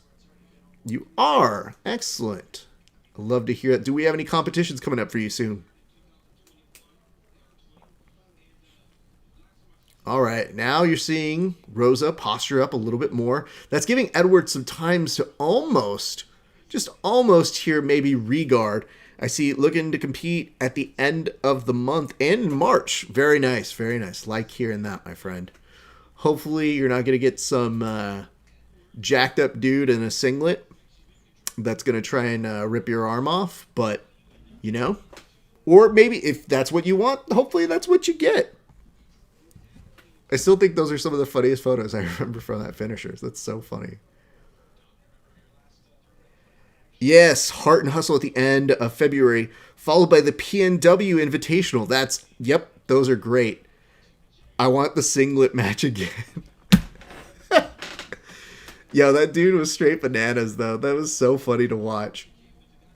I just always wonder what goes on the minds of competitors who go to jiu-jitsu events and just think like, you know, I am going to do a singlet here. You better Boston Crab her. God damn it. Why are you going to do that escape from mount and not hit a Boston Crab? I'm so mad right now. But, you know, Edwards is out of a bad position. Now, standing right back up, and I have to give Edwards this credit. You could tell that her energy wasn't too depleted because the minute she got out of that terrible situation while in mount, you see Edwards immediately go back into an offensive, though right there, Rosa connects with a left hand. Edwards eats it, though. Takes a moment, recalibrates, gets her sense back, and starts coming right back at her. What is up, Jack Von Grimm and Joey House? Hey, big congrats over to Joey. Joey, I didn't know you were a star on TikTok. I saw you followed us, and I was like, oh, let's go see what hundreds of people follow you. And I was like, yo, these people love the Wim Hof. So, congrats to you.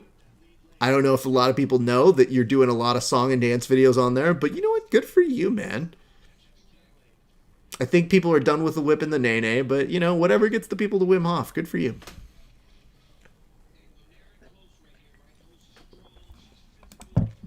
Meanwhile, I'm going to remind you guys, if you give us a like and a share over on Facebook, we will give you a toast on air, just like those folks who get finishes within regulation. And we are finished with round number 1 right now.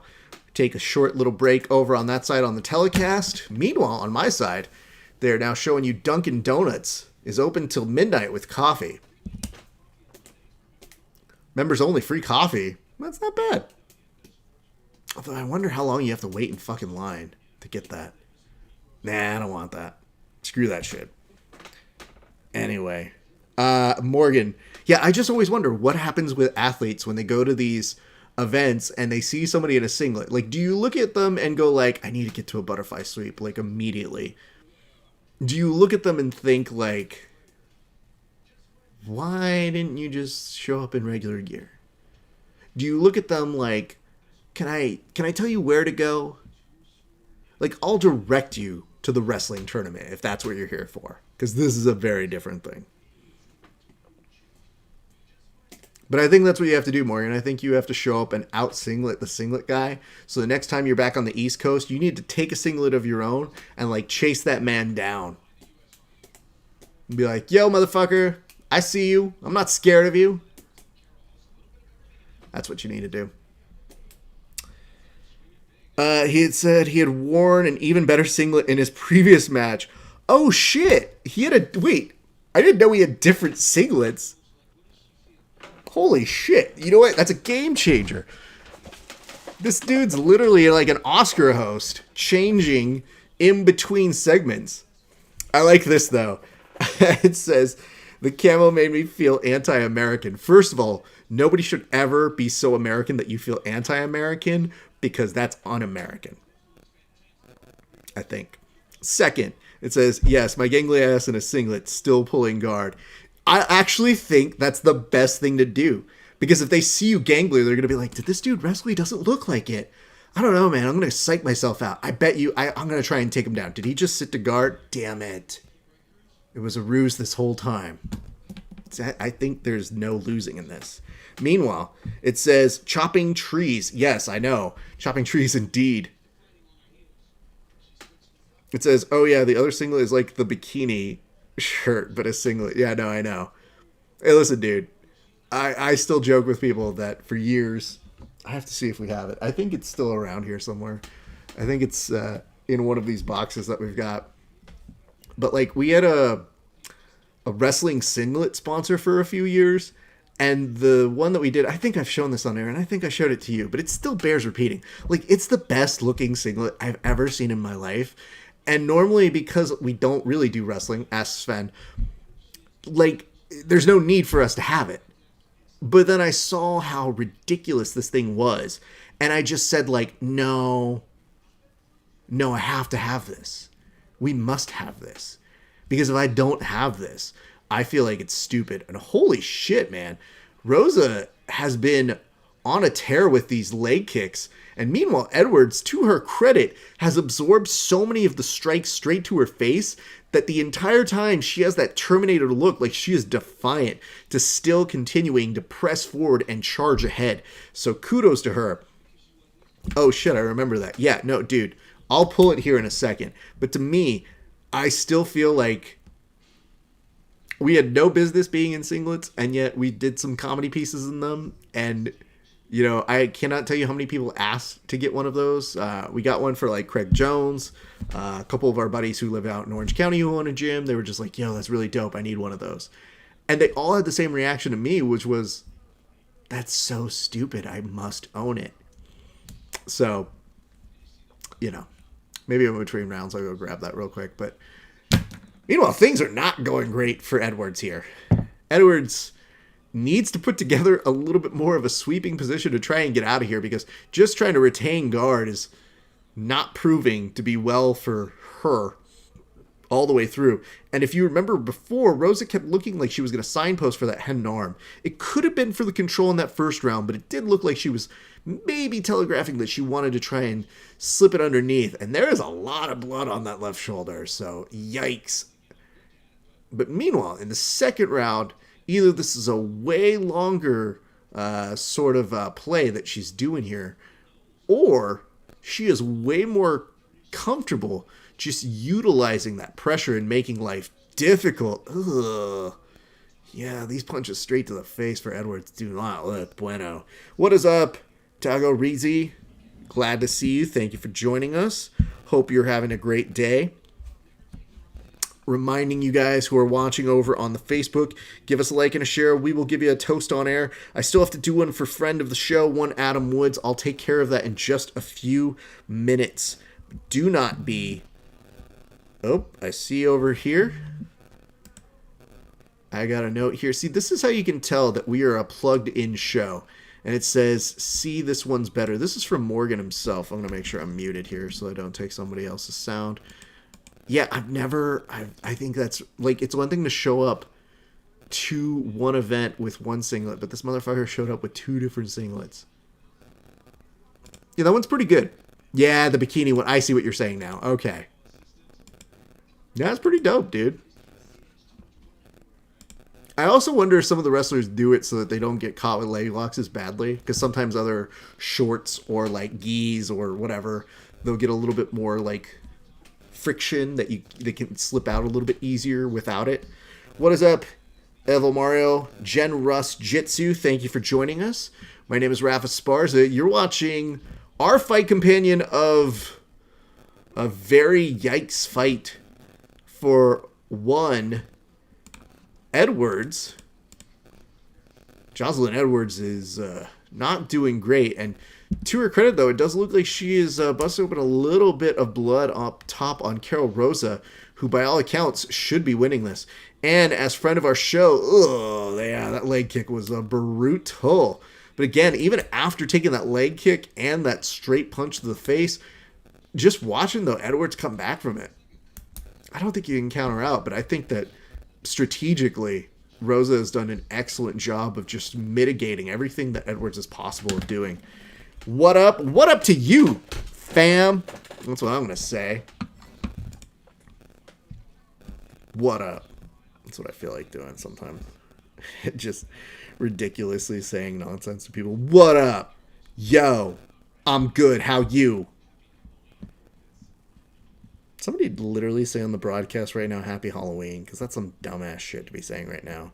It is February. All right, round number 3. Here we go. Ooh, Edwards boxing a little bit better. You can tell she's swinging for the fences, but that left her wide open. Rosa secures a takedown inside of guard.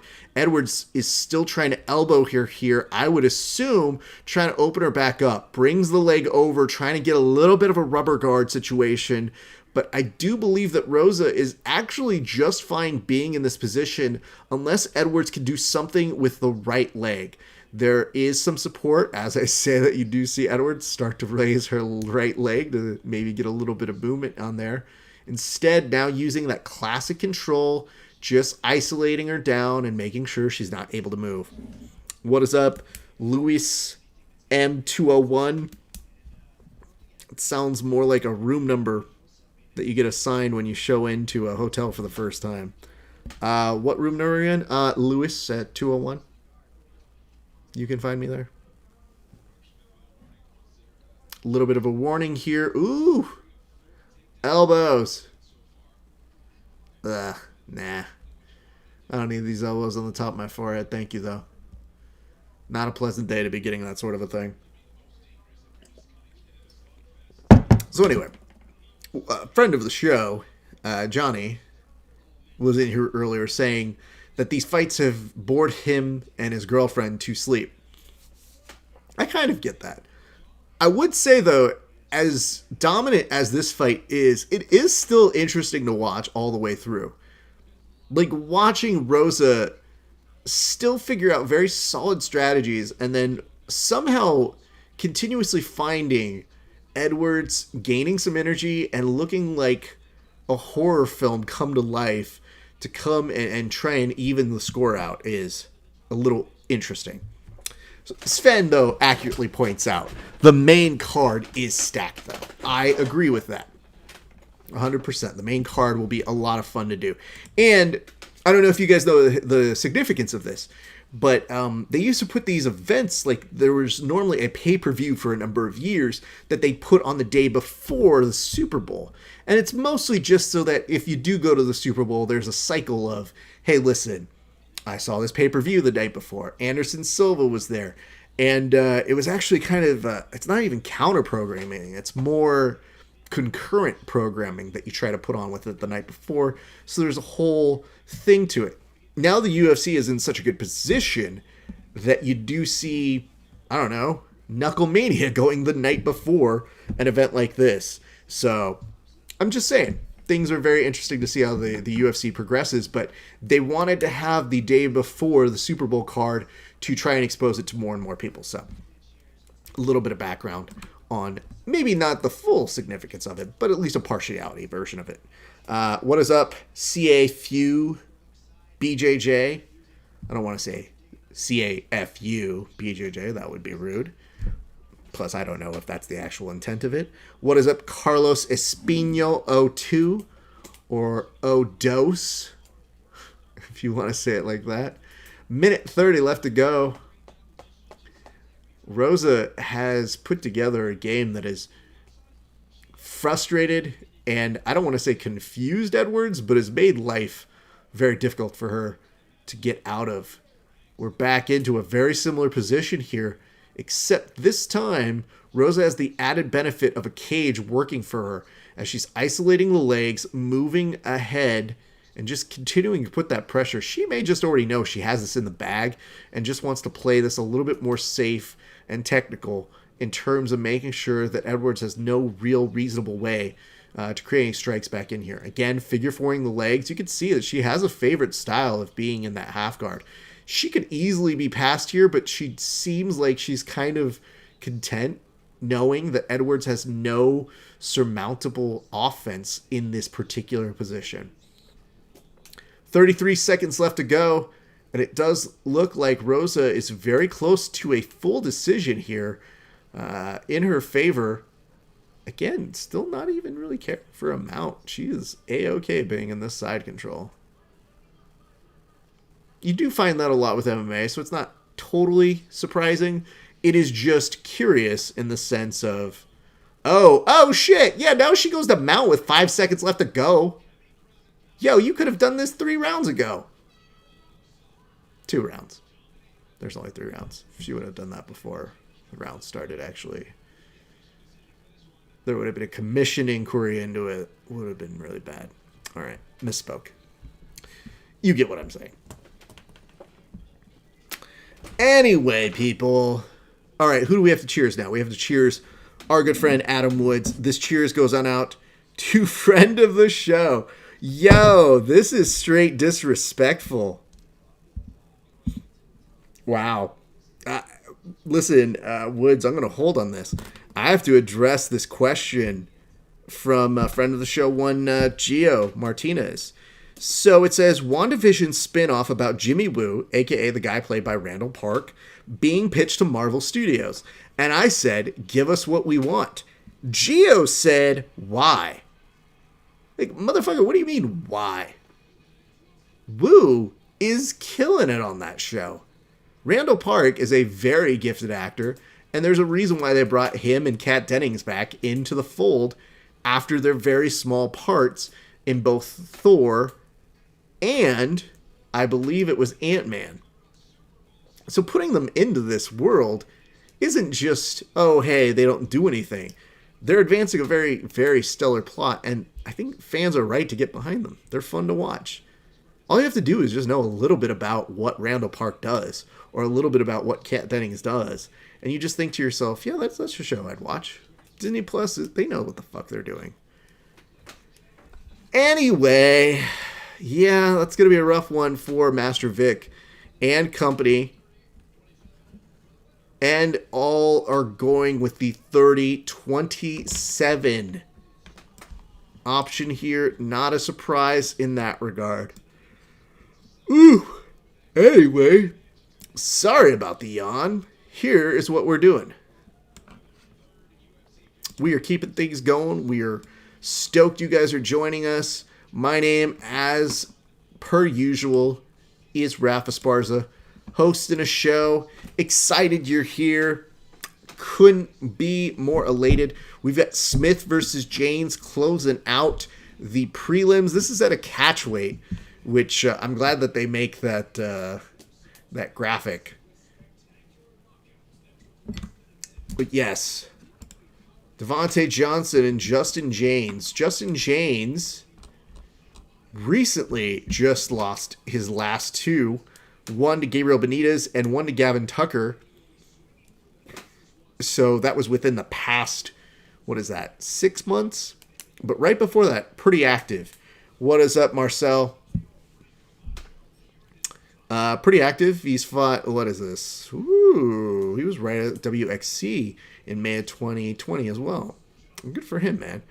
He beat Frank Camacho and James Warfield Lane.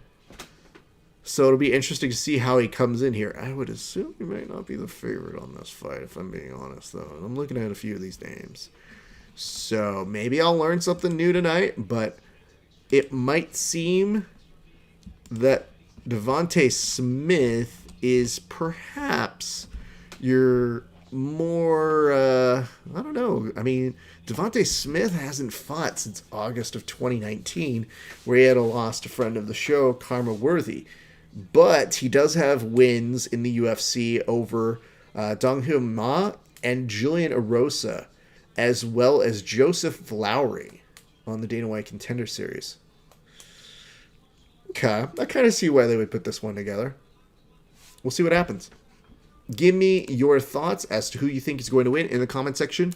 We're going to continue this party all night long. You know what's really funny? I get to see what the delay looks like on my camera. Because I know I caught... Oh, no, I didn't catch that one. Yikes. What is up, Fernando Jew? Fernando, question.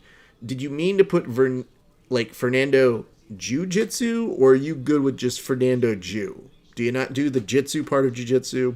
Very confusing. You can tell me in the comments. I don't really mind. And you're gone. Uh-oh. That didn't go well. I wish we had more to cheers here in terms of fights, but maybe we'll get one in this next one. What is up, Robbie Steves?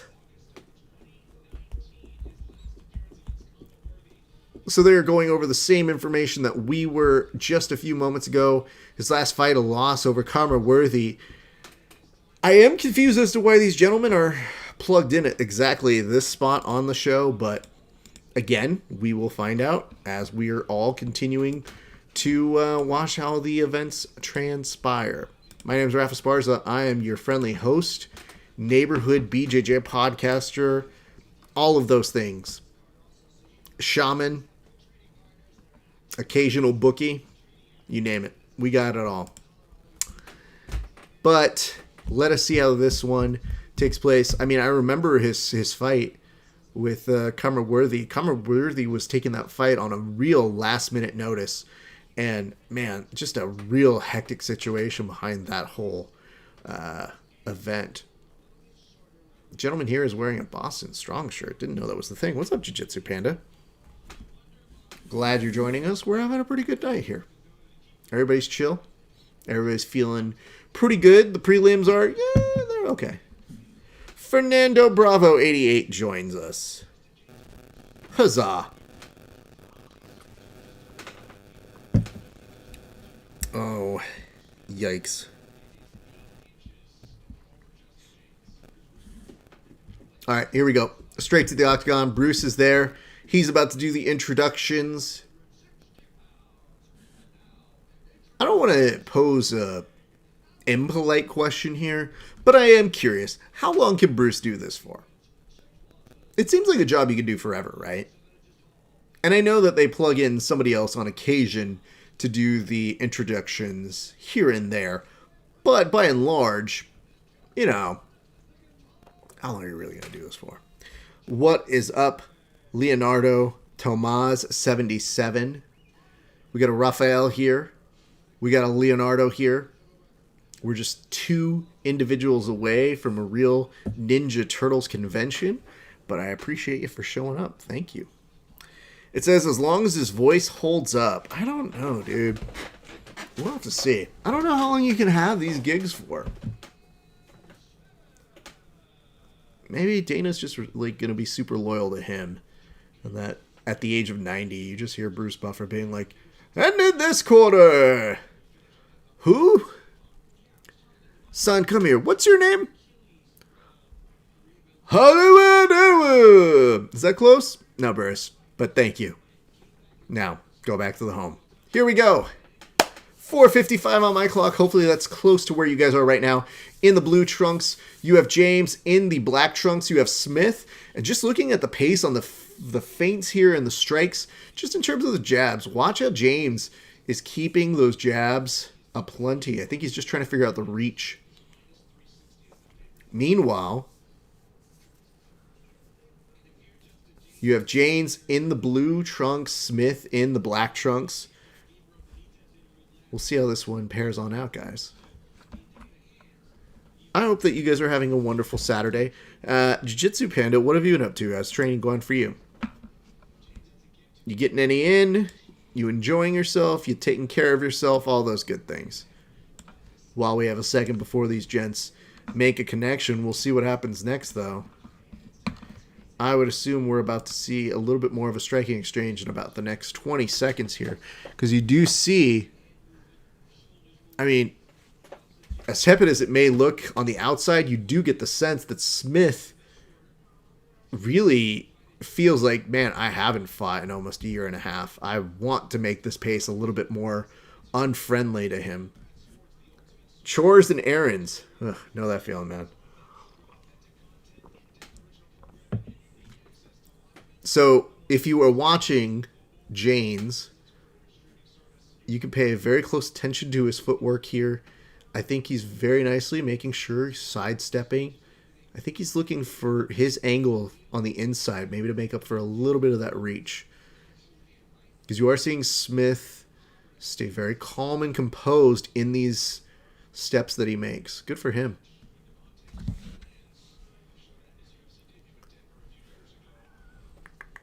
Three minutes left to go in this first round.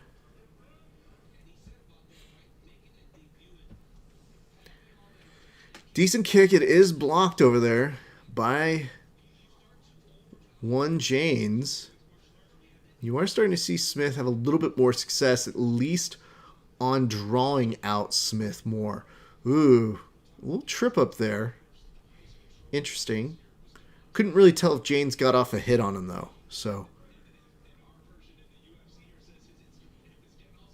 yeah, just watching people move for this long always opens your eyes up a little bit more after you train. Like, if you do a little bit of boxing, just knowing that minute that you're trying to keep constant movement, it is difficult. It is not the funnest to do. And a lot of these guys, just the posture that they keep, the pace. Like, even when looking at how Janes tries to load up, he doesn't really have the ability to plant. I think he's just trying to see his opening and just see if he could take advantage of it in that split second. But if you'll notice, like, he hasn't really planted. Ooh! Ooh! Overhand right looked real nice from Janes, though, right as I was about to say something in a form of analysis of it. Good for him. And Smith responds with a really nice kick.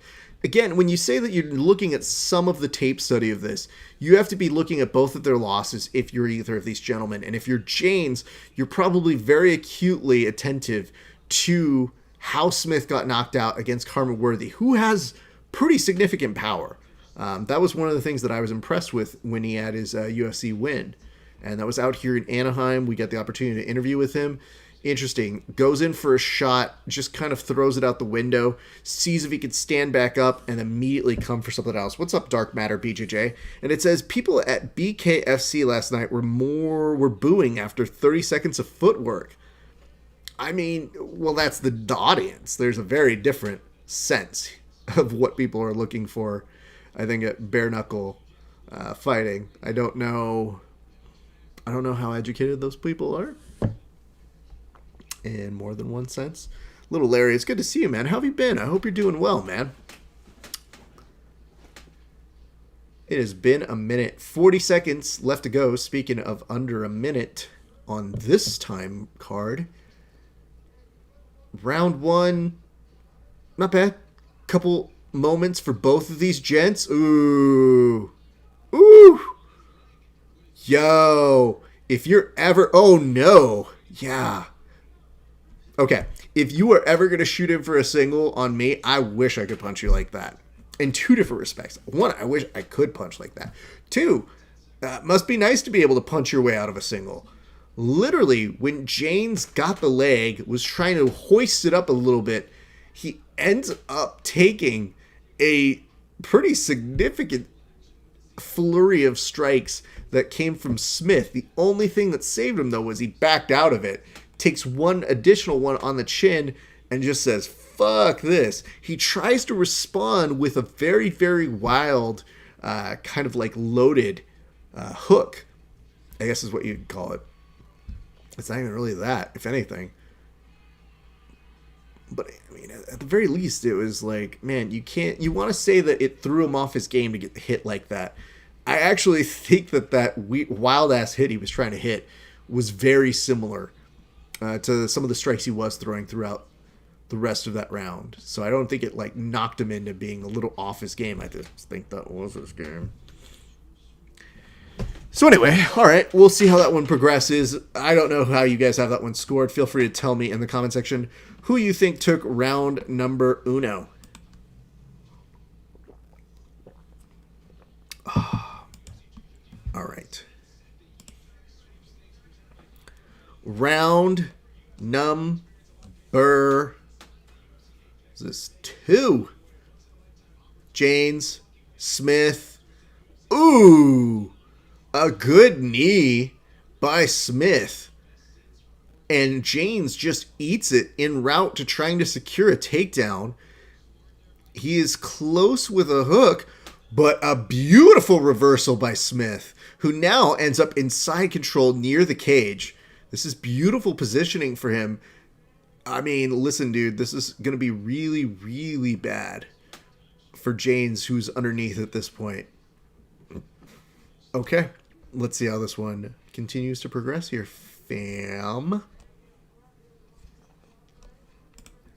Appreciate y'all for tuning in. We're having a fantastic day. Talk to me in the comment section. Let me know what you were excited about for today. Let me know what you're feeling. Let me know what you're thinking, I guess is what we're getting to now at this point. We're enjoying our afternoon into the evening.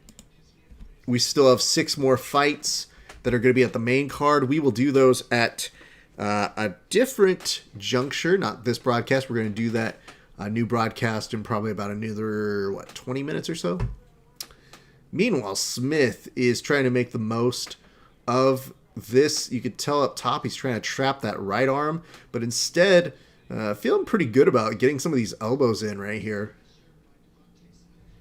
Devontae is swarming Janes at this point, and you can tell that Janes is he's not fully just in trouble. He's just struggling to move any part of his body. Janes almost opts to using his full body to create a little bit of that. It says, oh, Raph. Oh, shit, Raph attack. Speaking of other people, we were talking about how our good friend Morgan won one of our raffle prizes for the UFC. Well, we have a raffle prize winner for the Royal Rumble, our good friend Adrian, who does know that after years of disrespect and the fact that he won this raffle, knows that he will be getting a sharpshooter on site. But he is the recipient of one of these, which is going to be either a Grappling Hour t-shirt or the Verbal Tap Cast t-shirt. Honestly, it just depends on quantity.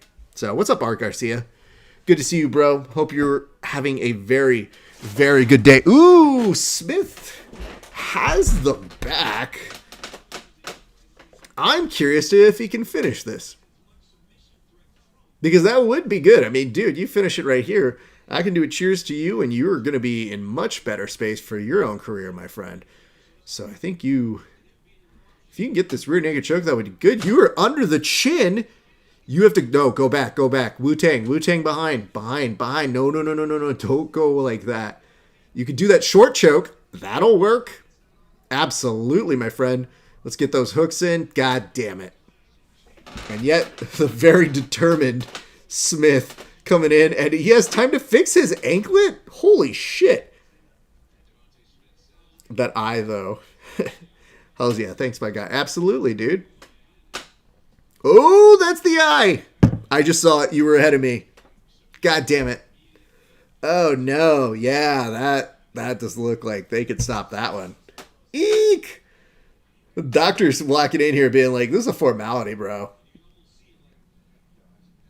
Yeah, dude, I'm going to not let you fight, so bye. Woo! Don't thank me. I mean, thank me, but, whatever.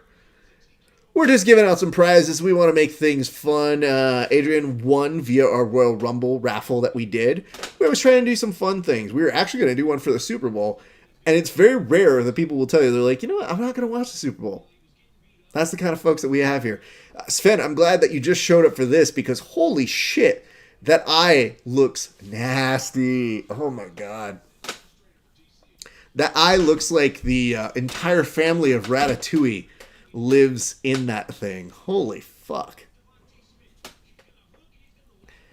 Anyway, this is DC's area. I love DC with the telestrator. I do not love DC on the live mic. If we could ever plop him in for just these moments where he shows us on a telestration where the reversal comes in, that would be amazing. Because this is where I go, yep, that's exactly the way it went down. Good on DC.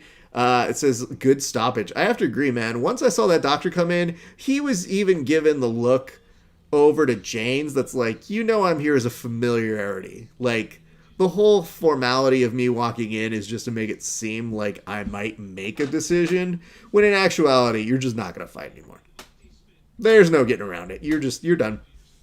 And scene. We'll see what Devontae Smith says after the break. We'll stick around for a few seconds to let him get his post-interview in. Understandably, Jane's very disappointed that they do have to have a stoppage like this. I mean, again, that reversal is key. Having somebody like Smith who does look like not only he has heavy hands, but I keep seeing that eye. I don't want to see it. Yeah, dude, don't look at the fucking image of the eye. If you're the guy who has the eye like that, don't look at the TV screen. That's the best advice I could give to you. What is up, 14? Yeah, just that reversal, letting him get into that side control position with somebody with those elbows, those hands, it's not great. I'll ask this to fighters continuously, but I really think that if you do have somebody in your corner, you really have to see what their selfie game is. Like, if somebody doesn't cut it on the selfies, they can't be in your corner. So it's going to be like, yeah, your striking's great, coach. Love what you do here. Let me see you take a selfie real quick. No? I'm afraid I can't have you in my corner. I love you. You're like a brother to me, but you take god-awful selfies. You actually pressed the wrong button. You did the flip camera. You didn't take a picture of us. You took a picture of the ceiling. So, I hope you can understand. Okay. So, let's see here. Eats. Good. Womp, womp. Oh, one of them was like literally like a cat paw. Enough for the dude to be like, I don't want to wrestle anymore. Eek. Goes in. Waits for it. Waits his time. Reverses. That's just so good. That lateral drop is going to be the thing that I'm going to want to drill the most. DC has him over on the sides. We'll hear what he has to say. And then we'll do our toast. And we'll take a short little break. Devontae Smith. Man, that felt good. Devontae Smith credits his win to, hey, in part, I was playing UFC yesterday on the video game console, and DC's talking about the lateral drop. Let's see what he has to say about that.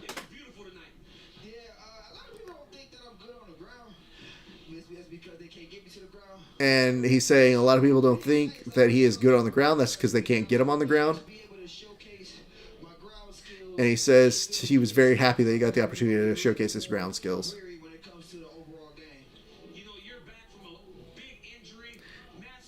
Had a huge injury for that amount of time that he had to take off. DC's asking, what do you want to do next?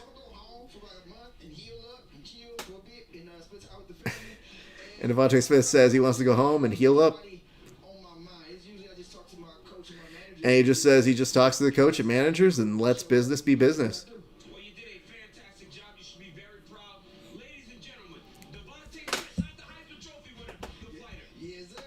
Oh, God. Oh, DC. Stick the landing, dude. This motherfucker's out here being like, not the Heisman Trophy winner. And he's just like, you're lucky you're a legend. That was dumb. Not a good joke, DC. All right, Hugo. Ace Vez. Here's what's going on. So, we take a short break now that we do this, but we're going to do a toast first, so I'm going to pull over the beer. I want to go ahead and do this toast over to Devontae. Hold on, wait. I got to figure that out. I was going to say Devontae Johnson. Devontae Smith. I know it Devontae Johnson, so it gets confusing here. Holy shit, that desk looks amazing. Oh, look at you, Karen Bryant. It is wonderful to see KB back on set again. All right, where do we pick up? This cheers goes on out to Devontae Smith. Devontae Smith, holy shit. I know that you said that you don't normally get the opportunity to show people your ground game, but you did here today. You also got to show us your whole reversal game. The wrestling game on point. All I want to do now is go out and start drilling out lateral drops just like that. Because not only did you time that well, but once you got up on top, you were savage, dude. And to be able to make somebody have, essentially a quado underneath the eye, it's impressive. Cheers to you. All right, that's it. We are done here for right now. We take about 10 minutes of a break. If you are watching here on the Instagram, come back and find us at Verbal Tapcast. If you're watching on any of our other properties, go ahead and check them out. You can see them right over here. Follow us at Grappling Hour on Facebook, YouTube, not the Instagram. You can follow that later. Twitter, Periscope, Twitch. And if you want to go and do an extra bonus, follow us at, I believe it is Apple Podcasts and Spotify. That's it. We'll be back in about 10 minutes. Don't go anywhere. We're going to see you guys in a little bit, and you guys. All right.